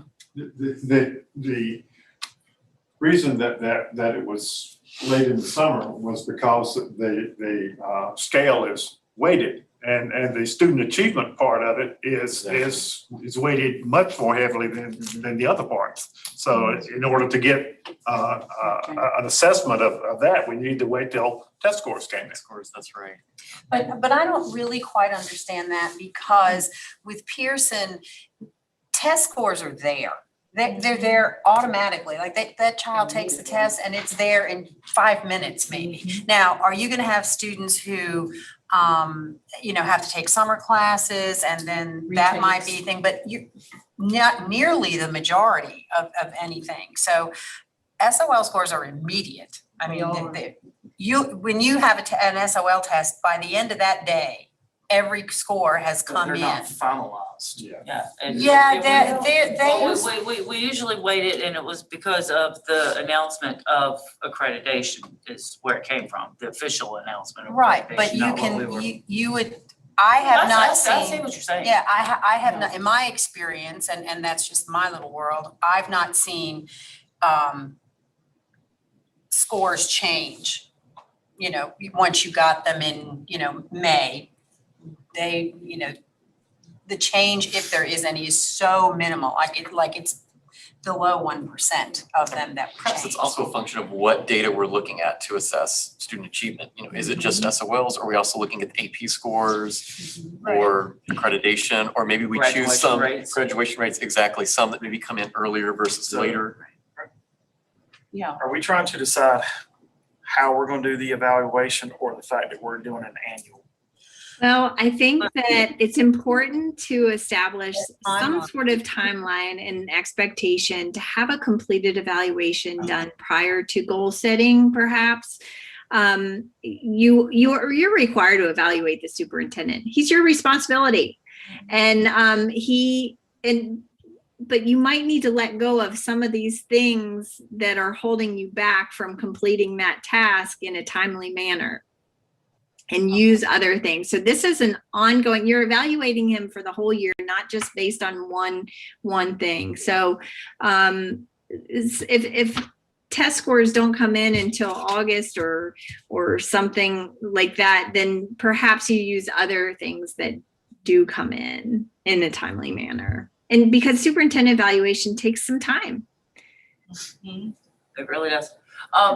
Now, I know in the past, one concern I've always heard is that the evaluations were midsummer and they weren't closer to contract renewal to be a basis for contract renewal or budget for raises or whatever. So could we, within this, since this is going to be a public document for everyone to understand what we are doing, could you add in here, the board shall evaluate the superintendent on an annual basis conducive with the school calendar? as I opposed think to. that's what she's saying with the Yeah. timeline, and since Dr. Well, Bergen but is but new. can we specifically put it in there as Yeah, what, well- so that way it's understanding what we're doing. Right, and I think her, Carrie's suggestion of the timeline is really important because Dr. Bergen is new, so it really doesn't matter what we've done in the past, like he's gonna need to set goals. So that would be great to do that in August, and then it would be great to review those goals in January and then do the evaluation by no later than June 30. I mean, this isn't Dr. Schultz, kind of, we're new, we've got a new person, so we could start a new calendar. And I like Dr. Bergen's model that he just shared with us. I think it's a very broad and very effective way of evaluating him and giving us an opportunity to really firsthand and on a short-term basis, like mid-year, to see where are we with his goals? What progress have we made? And to have that discussion. When you wait till the end of the year to do it, or to have the one and only, that's a lot. That's a lot of information for you to take in and for you to evaluate. But when you do it, and divide it in 3 ways like that, I think that's effective and it follows really what we do with our I was administrators. gonna say, for our professional staff. That's exactly what we do with them. So it would bring us into alignment kind of across the board. And we really do that with teachers as well, Yes, because we we do. have to review their goals in February, or we did. I'm assuming it's the same, but they set them at the beginning of the year and then it's a I think review we're in already doing February. It's just not considered an evaluation.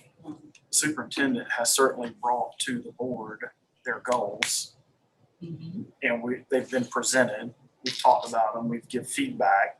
It wasn't considered an evaluation. And then every so often, I know it's not monthly, the goals that have been set are on our agenda to discuss where we are with them, how they're performing, what changes they're tweaking. So all of that's been done in the past. It wasn't called an evaluation, but it was certainly bringing the information to the board. So it's not a new idea of what's been done in the past. Now, if we want to say those 3 things have to be done and called an evaluation, then that's what we're doing. But I don't want anybody to sit here and think that that hasn't been done in the past as far as the goals being presented, us reviewing the different goals as we go through for the year, and then at the end of the year, waiting for those official results. Now, if we don't want to wait for official results, that's whatever the board wants to do, but I have a concern if those results do change and we've evaluated that superintendent based on the unofficial scores and they change, how do we react to that? So Marcus, are you saying that you all did a mid-year evaluation? It wasn't called mid-year evaluation, but throughout the year, the superintendent and their staff brought the goals, what we were doing as a school division, what they were seeing, what changes they recommended. So it was happening. It's just not called an evaluation. It was reviewing the strategic plan. Strategic Oh, plan, okay. which are the Okay. goals. I We mean, were reviewing the strategic Right. plan. right. But I still think this is what we do for our other employees. It's goal setting, it's a review, it's an evaluation. Yeah, and I'm fine with that. I mean, Yeah. but I'm saying we have been. You've been doing it. Right. Yeah. This would just be maybe formalizing it. Yeah. Formalizing Right, it yeah. Just making it more formal. And specifically saying at the beginning, goal setting and then mid-year. Mid-year and then And end of the end year. of the I mean, Part of Creating a the timeline. Goal setting conversation would be talking to Dr. Bergen about specific metrics by which to Yes. evaluate. So maybe it is Exactly. something that would come in August, or maybe it's something that we'll know by May. Mhm. So we can at least have a better timeline there for what to do there. So, let's see, we said the board shall vote, turn on anybody. I put in the fiscal year because that's July 1 and that's typically when new contracts have to be decided or pay raises have to be decided, budget related issues have to be decided. So that's why I put that in there. That's standard, but that is not how you guys have to go about doing this. I mean, from what I'm hearing from the board, we want words in there that says goal setting should be completed by August, the end of August, Whatever day. or whatever. mid-year review should be completed by Yes. whatever date. Yes, Is that Is that what you're used to or what you're? Well, this is my first job as a superintendent. So I've watched But this staff, process right. for many years in other school divisions. It's a three-pronged process: goal setting, mid-year review, and final summative evaluation. It's been stated several times. It is the exact same process every one of our teachers and principals is accustomed to. So to answer your question, Marcus, it's what I'm used to in my other roles as a central office administrator. Now, Carrie, just to clarify, we don't have to evaluate him on his first month on the job this year. No. No. But we should expect goals Yes, by absolutely. August. Yes. I mean, if that's what we're saying, then. Dr. Bergen, do you think that's reasonable Yeah, for for you you. to have goals to us? In your August meeting? Yes, ma'am. It's the start of the school year. So why don't we say goal setting August? I mean, actually get in there. So that way it's clear to everybody. We're looking for goals in August. A mid-year review to take place in January. And then an evaluation to occur before June 30. But we're saying all three of those things are evaluations, so. Yes. Yes. And end of year shall occur in whatever date. Yes. Yeah. I So like we that, need that actually. word end of the year, you're right. That That should- it would be goal Goal setting in setting in August, August. mid-year review in January, and End of the Marcus, year. what were the words you End of the used? year. End of the End of year the year evaluation evaluation. shall occur but no later than June 30. And in the first paragraph, do we need mid-year review as recommended? No. No, I was just putting stuff up there for just to Yeah, I get something on the book. Everything Thank you. there unless it's just the board shall evaluate the superintendent on annual basis, period. And then goal setting in August, mid-year review in January, and end of the year evaluation shall occur no later than June 30. I still have a problem with the instrument that we're using being so heavily weighted toward student achievement. We're not going to have a clear idea of what student achievement was if we are going to be doing this end of year evaluation before June 30th. Well, you will have throughout the year, and also I think we talked about this at the last meeting, using board docs to, on a monthly basis, note your meeting objectives that are attached to goals as well. So, but you get updates on attendance, you get updates regularly, right? Monthly or regular, on other things, test scores, attendance, all types of data points that you can use to evaluate throughout the year, not just end of year data points. So you might just need to reframe what you're looking at in terms of data points to evaluate the superintendent.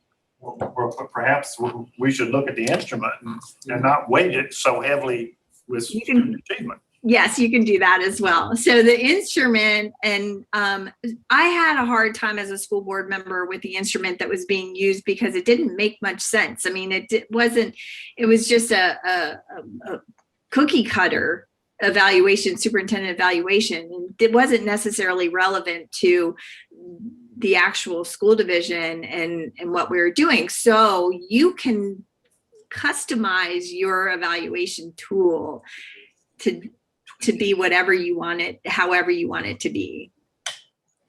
And there should be, again, I just go back to what we do for other employees, which is standards. You know, there are standards that we should be addressing. And so I think, I haven't seen the instruments, so I don't know what you're referring to, but I think it needs to refer to standards that are generally used. Just to put in a plug for VSBA, they have a great day-long conference or workshop on superintendent evaluation, and maybe that's a new committee idea. An evaluation committee that just focuses on revising that instrument. Okay. Or that might be something that you do as a governance team, is to look at that evaluation tool and let's talk about these things and how they're relevant to your expectations of this person you're evaluating. So maybe that's something, since some of you haven't seen, there's nothing worse than having to evaluate someone never seeing tool before and then having to fill it out and not understanding what you're supposed to be doing. So maybe that's something as a team this summer, you guys can take that evaluation and kind of go through it and talk through it. And what are your expectations for the superintendent regarding this question? Does it make sense? Do we eliminate it? Do we add something that makes more sense? You know, that sort of thing. That's allowed. You can do it. And it kind of ties into when and how does the board conduct a self-evaluation? And part of one of the big parts of your job is evaluating the superintendent. So how well do you do with that? Do you ever evaluate the processes there and that sort of thing? Do you guys do an annual evaluation on yourselves? Love the idea though. Yeah, We we've do never. it monthly after board meetings. You beat yourself up for what you should have said? Yeah. I do, I self-evaluate. What is done, Carrie, in other divisions on a self-evaluation?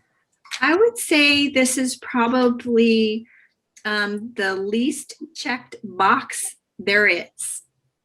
But it needs to happen more often because you are self-governing.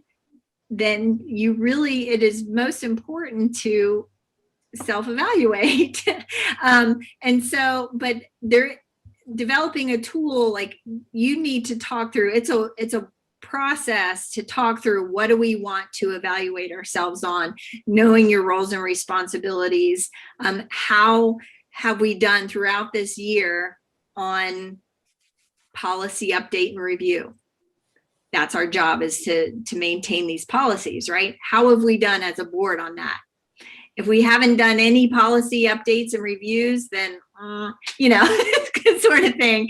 And so I think that it's something for you guys to come together as a team and say, how do we want to evaluate ourselves? What do we want to evaluate? What are our roles and responsibilities? What's important? And then establish this as a process. It does not have to be in depth or really deep or get into any minutia, but pick 3 or 4 main things and maybe have some objectives within each thing and go from there. But it's something to develop this year. I was gonna say that I think that's in a whole nother Yes, PD. this is something though that we're interested in exploring more at a future date. I think it's something we should definitely look at. I know you say you do it monthly, but should the rest of us also think of? That's something we look into. Yeah, let's just look into this one, Carrie, and Okay.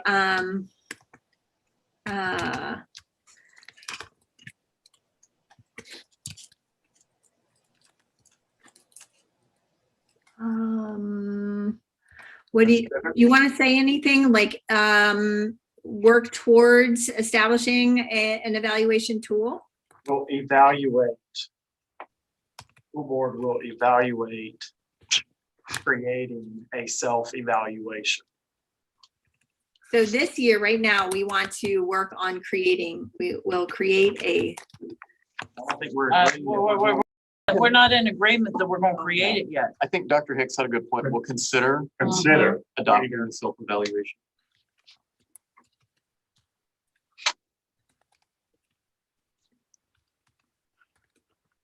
There you go. Tool. Period.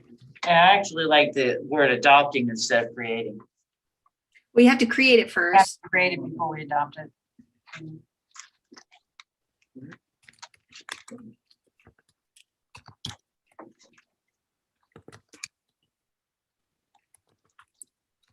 If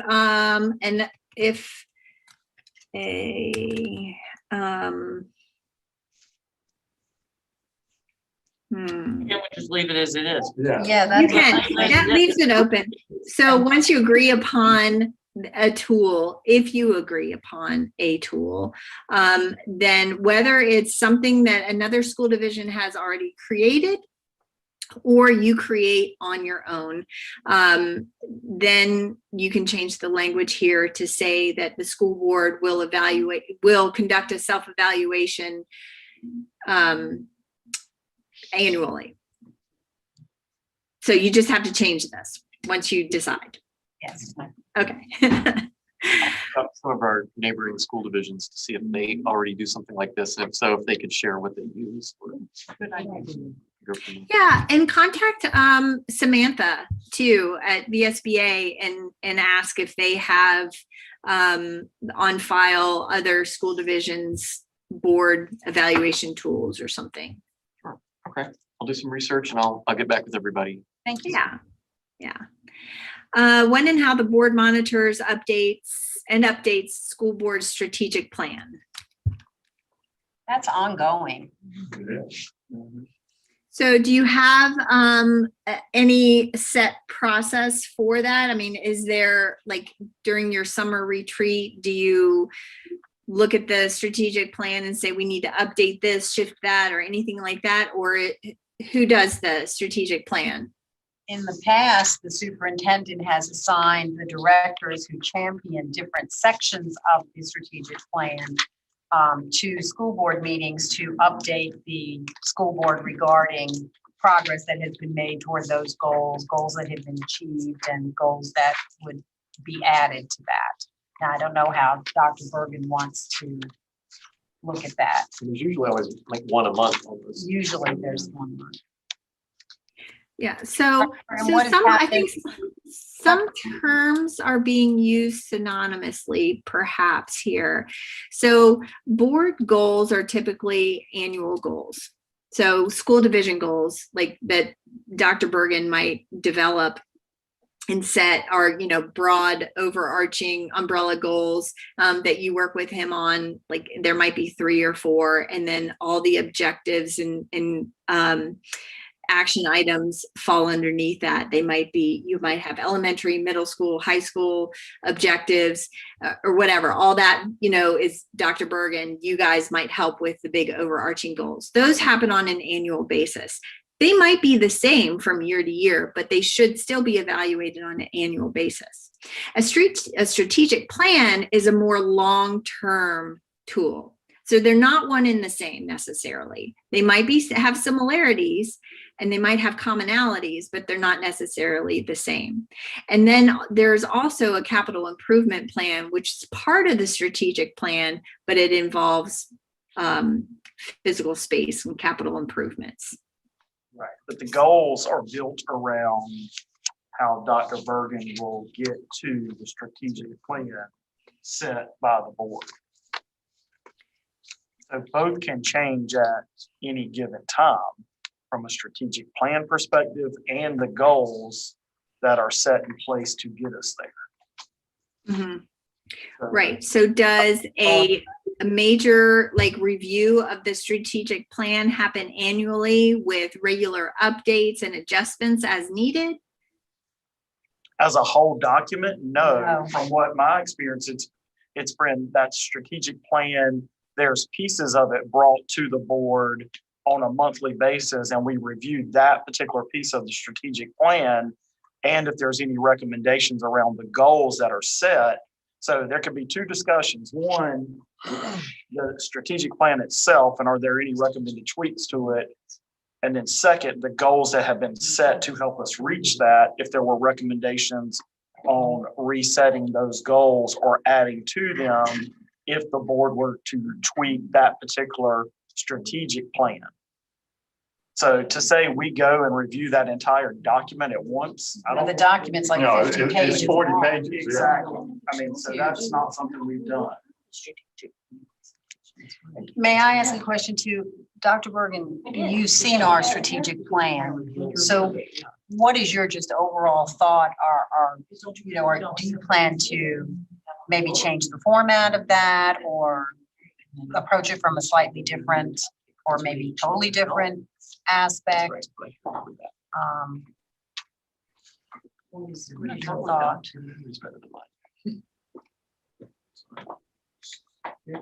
There's a strategic plan here, time bound. It's 5 years. There are dates on there that can range to about, It's no timeout in the year 2023, 2024. no, I don't Well, in the believe past, so. Yeah, there are target dates There are for target each dates. strategy. But the whole plan, I think he's asking, no, the whole plan does not change. I would Yeah, time out. that we changed and extended those It dates. was revolving, because I was just telling Jason, I can remember, and you, I'm sure you remember too, Dr. Hicks. And of course, this was pre-COVID world. But annually, we would have in July, I believe it was in July when there's not too much on the normal agenda, but we would have annual strategic plan updates to let us know what goals have been achieved. Don't you remember those, did you? Yeah, but we generally were doing that as usually 2 directors each month had to do that. We never all came together. Y'all to give do us it. progress reports toward it, but once a year, we would review the whole plan to see what goals have been achieved, which ones needed to be revamped, and it became an ever changing, it wasn't like a time that it was just constantly revised. Exactly. Yes. It wasn't I don't that- actually. it wasn't that, that it was from 2010 to 2020, it was ever evolving, and it was a working document. I think it was Yeah. a 5-year plan. Yeah, that moved. yeah, it the moved. individual goals were like 5 years, and Yes. they gave like 5 years on the goals. And then as that goal was completed, then another one would take its place. That's what I remember at least. So I'm one of the best of way. And I'm happy to adapt to the best of way. The question was, what are my experiences in other places? Not that they're better, they're just another place, a different experience. In the last 3 school divisions I've worked with the last 20 years, they're time bound. It's a 5-year strategic plan. It has some number of measurable goals, 3 goals, 4 goals, 5 goals. And each year, there's something we're trying to accomplish as a school division within each of those goals. It is a fluid document because when you launch the plan at year 1, you have an idea where you want to be, things change. You update the strategies, you update the plan itself. It is a living document. But there's a finish line. You go, we made it. We accomplished these goals that we set out to accomplish in 5 years. And then when you're in that 5th year, you're going through the process again and writing the next one. And frankly, oftentimes the goals don't change. I mean, there's going to be a goal around academic performance, high academic performance for students. There's going to be a goal around retaining high quality staff, recruiting and retaining high quality staff. There's going to be a goal around engaging the community and involving the community decision making. There's going to be a goal around effective and efficient use of our resources. So the goals themselves don't really change, but how we measure it will evolve. Or the strategy. Each 5 years. So like in Virginia Beach, it was called Compass to 2015, then Compass to 2020, then Compass to 2025. And they look very similar, but there are some differences. But I'm okay that we just have a rolling plan. We can say, these are our goals, and we just keep up with them until we decide we're ready for some new goals. Well, And not make it time bound by 5 years. I'm good either way. here's my thought about that, having participated in that and gotten feedback from the public. I think our strategic plan right now has too much information in it. It's you really have to go through the document to figure what goals have been achieved and which goals are we working on next. They're not even in chronological order. So it's really hard for the public to pick it up. In my opinion, and it's just my opinion, you don't have to agree. The strategic plan doesn't need to be 40 pages. You're lost in 40 pages. The community doesn't know what we're doing. It needs to be much more concise. But what we were doing is just, it's difficult. It's difficult to, you had the goal and you had a strategy and then you had all of these actions, but it's really hard to determine what action am I working on now, because it might be to be announced, it might be ongoing. Well, and there's lots in there that are ongoing that you never reach I've never seen us reach the end point of that. Have we in fact, gotten so that our pre-K registration has reached out to all of the particular parts of the community that we wanted or something like that. So I would like to see a different approach to that, where it is, I think, more concise than what we have. because 40 pages is a lot for anybody. And as directors, even going over something that's 3 and 4 pages with all the strategies we have, you don't know what you're working on. The public doesn't know what we're working on. I dare say the teachers and faculty don't know what we're working on because there's just too much. My opinion. I think that makes sense, and I think it's important because while it's a document, certainly for us, our school division, but parents and other school community members certainly should be able to go to it and understand it. There's a difference maybe between a front-facing version of the report, whereas maybe 5 bullet points of these are our goals for the year, but then maybe the larger white paper that actually chronicles, okay, how are we going to accomplish this? I just think anybody should be able to pick it up and say, oh, this is, and for us too, to help evaluate Dr. Bergen, we should be able to say, well, here are the goals that we were working on this year. So I mentioned earlier, a planning and performance monitoring committee that helps in the development of the budget. This would also be an appropriate conversation at the committee level to go deep and wide into this conversation for those that want to, and then have a conversation with the full board after we're sort of worked through with those who have a mind to want to do so. If that makes any sense. Carry on. Did that make sense to you? I can't hear you very well, Dr. Bergen, so I didn't catch all of what you just said. I've tried, I can hear everybody else pretty well. So can you repeat what you just said? Okay, is it the green light I'm talking to up there? Okay, Carrie, is this better? That is better, thank you. Yeah. I mentioned earlier the concept of a PPMC, Planning and Performance Monitoring Committee. And a function of the PPMC is not only the development of the budget and the monitoring of the budget, but the development of annual goals and a strategic plan and the monitoring of those goals to go for those that have an interest in going very deep in this work at the committee level, and then shorter, more executive summaries for the entire board.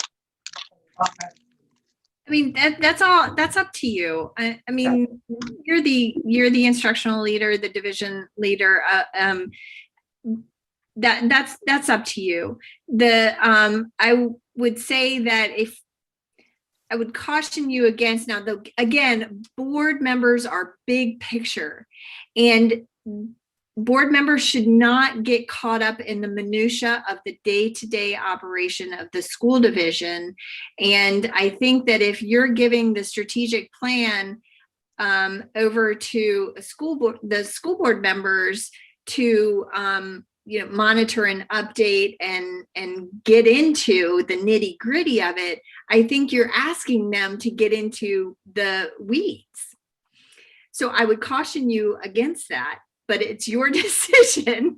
And I just don't want them to get caught up in the weeds and have that be an expectation that they're responsible for these day-to-day operations that within the school division. Now, all of your goals, the big picture goals, I mean, big picture, like we want, whatever academic achievements at this level or whatever, and then how you achieve those are the superintendent's responsibility to determine those objectives and how you're going to get there, and then report back to the board this is what we've done and this is how we're doing it. That can be done on board docs. You can maintain this strategic plan through board docs on a monthly basis. Through each meeting. You can have on board docs, like this item that we're talking about right now is attached to this part of the strategic plan, which is attached to this goal. And so I think that you can monitor that in a more efficient way than, you don't want to committee your school board to death. I'm just, and I don't want, and you also don't want to put them, you want them to stay in their lane, and you want to be able to do your job, which is the day-to-day operations of the division. Dr. Hicks. I don't think that we do monitor it and update it on a monthly basis. We should change that to a regular or periodic basis because we don't do it every month.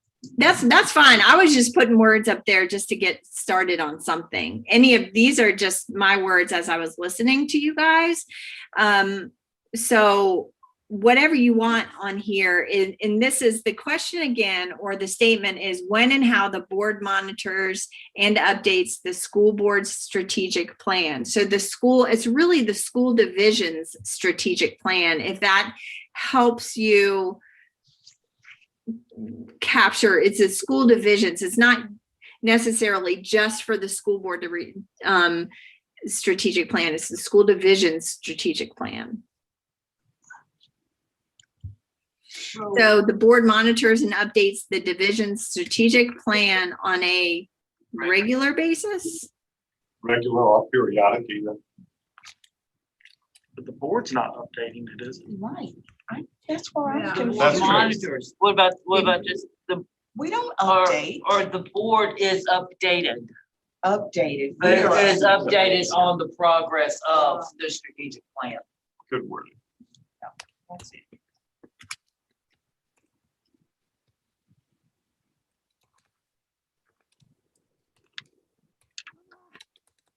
Dr. Bergen, what were you gonna say? Say something. Well, Carrie, I don't think you accurately summarized what I was saying. Okay. I'll try again. I think we're all in agreement that the board should be at the macro level, not the micro. The board has to adopt a budget on an annual basis. It's the board's budget. The board has to adopt policy. That's the board's prerogative. And the board adopts a strategic plan. I recommend a strategic plan. I recommend policy. I recommend budget. You adopt them. And so because you own those documents, you, the board, I'm talking to my board members, you should have the opportunity to have voice into the development of those policies, the development of that budget, the development of that strategic plan. And I want to do that work at the committee level because not all board members share the same interest in going deeply into the development of policy or budget or strategic planning. Many board members want to be updated and they want to cast their vote and they want to ask their questions when they have them. And others want to be more deeply involved. And I think that's appropriate for a board member on budget, policy, and strategic planning to be more deeply involved because those belong to the board. The day-to-day operations of enacting a budget, of following policy, and of making progress towards the strategic plan are micro, and they belong to the superintendent and the administration. And I don't want to have ongoing and regular contact or discussion about the micro level, but I do at the macro level. So those committees don't have to meet on a monthly basis. They meet as needed. It could be monthly, it could be bi-monthly, but that would be a decision between the committee members and the superintendent. So it's kind of like an advisory committee on some of these. Somewhat. Yeah. So I just want to make sure that I'm clearly stating what my leadership is for this board, as we've discussed from the time we met when we were in. Okay, unless you all have maybe you've heard something good. No, I think that's Accurate. I don't think it changes. I mean, I agree, that's what we've been doing. Yeah. So, it's great, other than the committees, and we've got that on a document to say, we'll look at. So are you good with the first statement, the second statement, or you want something different on here? I think that's fine. That's fine. Which one? We're good. Both of them. Both of them are fine. Okay. We're done. Okay. All right. So oftentimes school boards, school divisions and school boards have really strict and rigid set really strict and rigid parameters on their norms, on their board norms. And if school board members violate, you guys are really pretty flexible and it appears as though you work really well together and you just want to be a cohesive group, and which is great. But not everyone is that way. And so they have pretty specific direction and specific protocols within their board norms. And should a board member violate those board norms, they have certain, after this first violation, you know, there might be, I don't even know what some of them are. They make that every board is different. Most boards don't have any violations. Like the one that might be a board member continues to speak on behalf of the board with media and doesn't report any of these conversations or inquiries to the PR person. What do you do with that? What would you do with that board member that continues, that doesn't report that and continues to speak on behalf of the board and he's not the chair? I think that's again, a job that goes to the chair to have a private discussion with that board member regarding the norms. I mean, I guess I don't like the term violation. No, it's very punitive. No. There's not a lot you can do. I mean, the board members are elected officials. Yeah. Yeah. So, I mean, it would just, violation is a very punitive word. I mean, and that's, you can change it to whatever you'd like, or you can not have these at all. If These at all. Yeah, we don't want these at all. Yeah, I don't think we need Moving to on. get rid of them. okay, But could we say though, if there is a blatant violation, that maybe that's a conversation for the chair to initiate with that board member? Yeah, well, that's implied. Yeah. Yeah, that's implied. And I mean, we are considered to be honorable because we get mail addressed like that. So I'm pretty sure we're going to adhere to the policies. And also part of your self-evaluation, Yeah. Yeah, that's right. true. your self-monitoring. I just don't like that term. I know, I don't either. I don't think we need to have, We don't need anything. we don't need anything in there. Just No. get rid, don't put anything else. Okay. Yeah. So, Then it'll just be implied that should there be any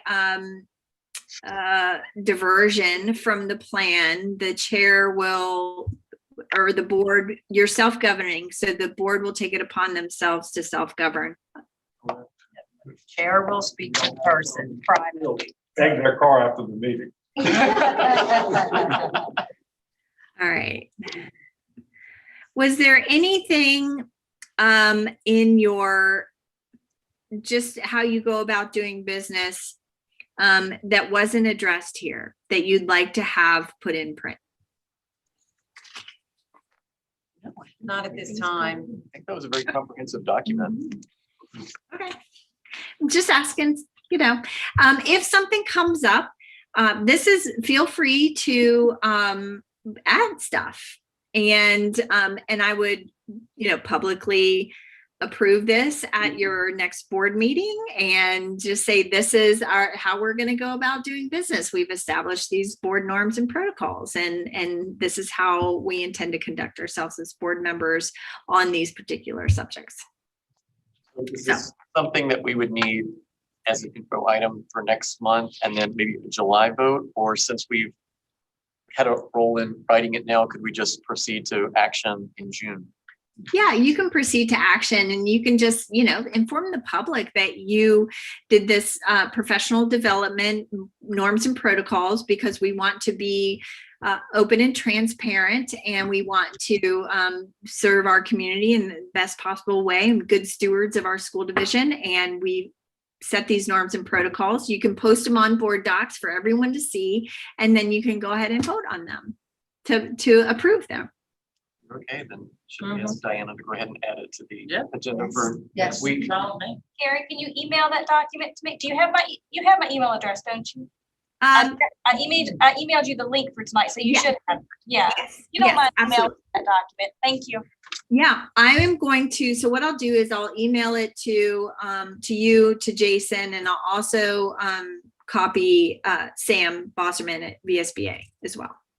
And I'll share it with, or Diane and I, one of us will share it with everybody. Yes, everybody has it. Okay, very good. Well, you guys did great. And let me, I'll clean it up so it's like all pretty.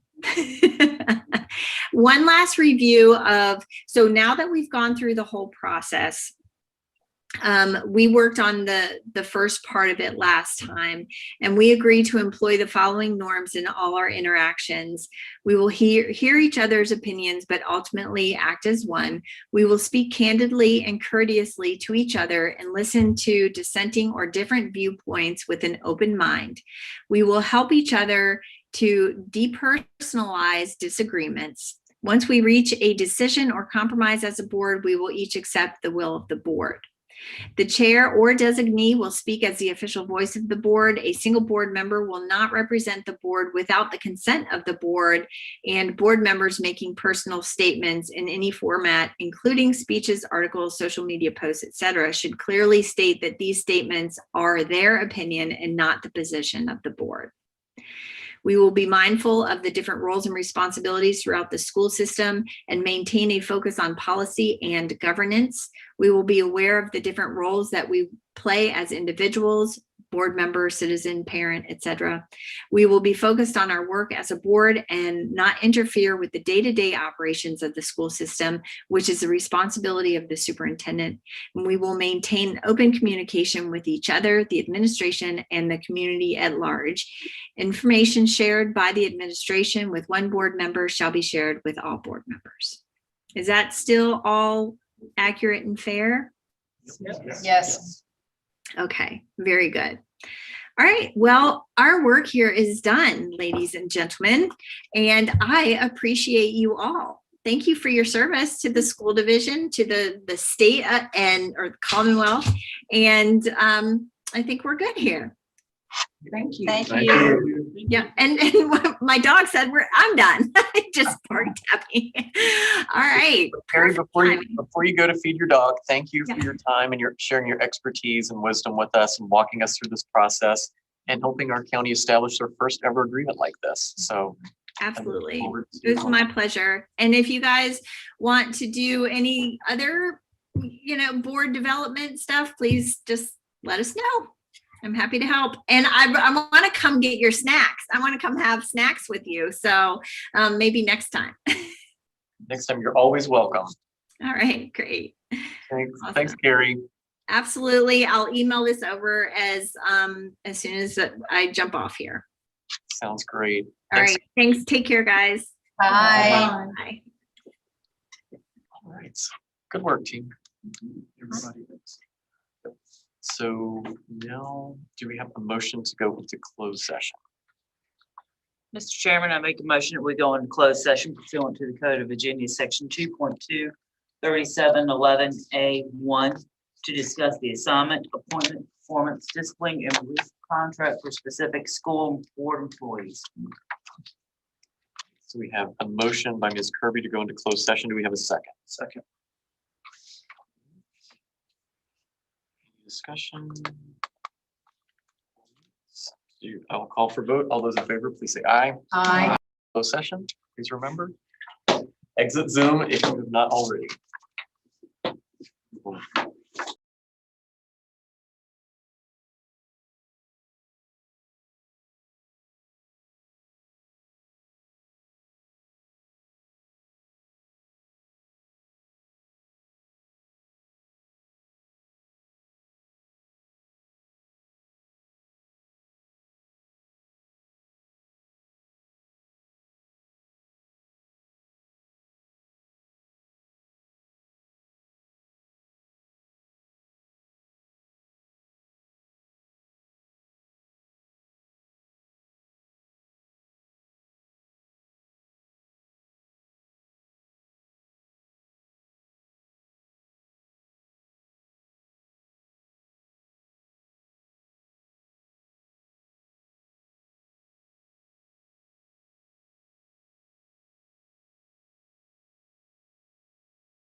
Okay.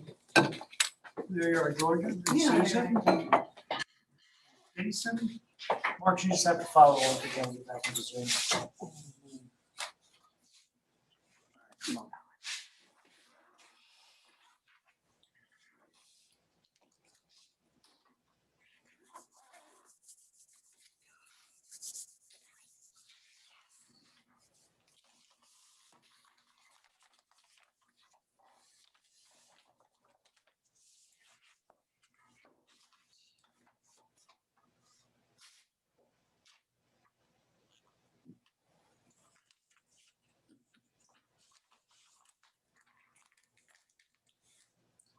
Are you in or Mr. Lee? It's, please wait, the meeting host will, there, it's connecting.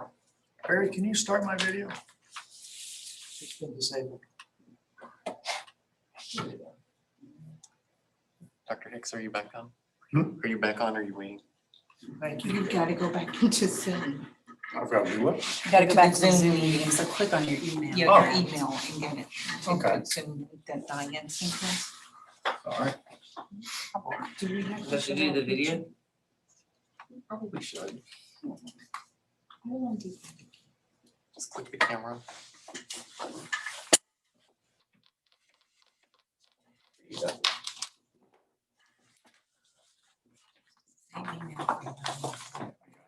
Got it.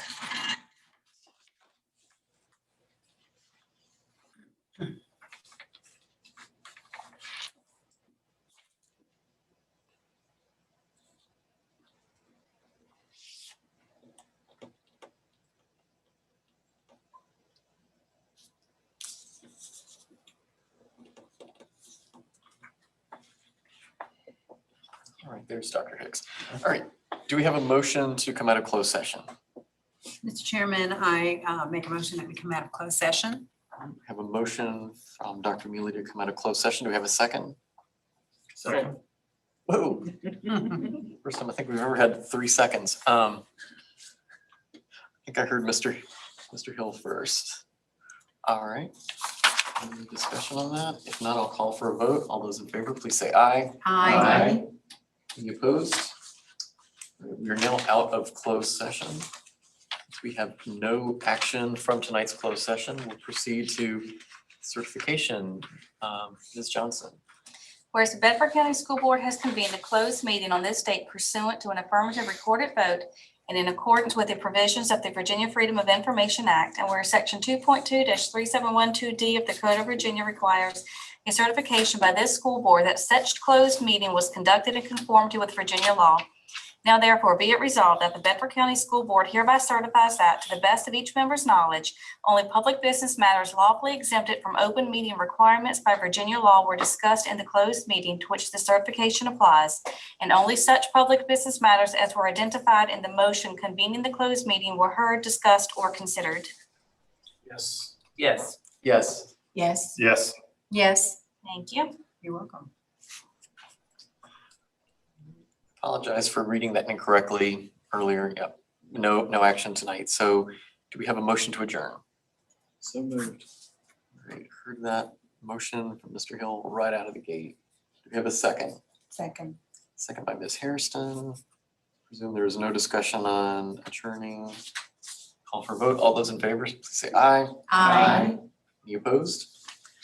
All right, we are adjourned. See you next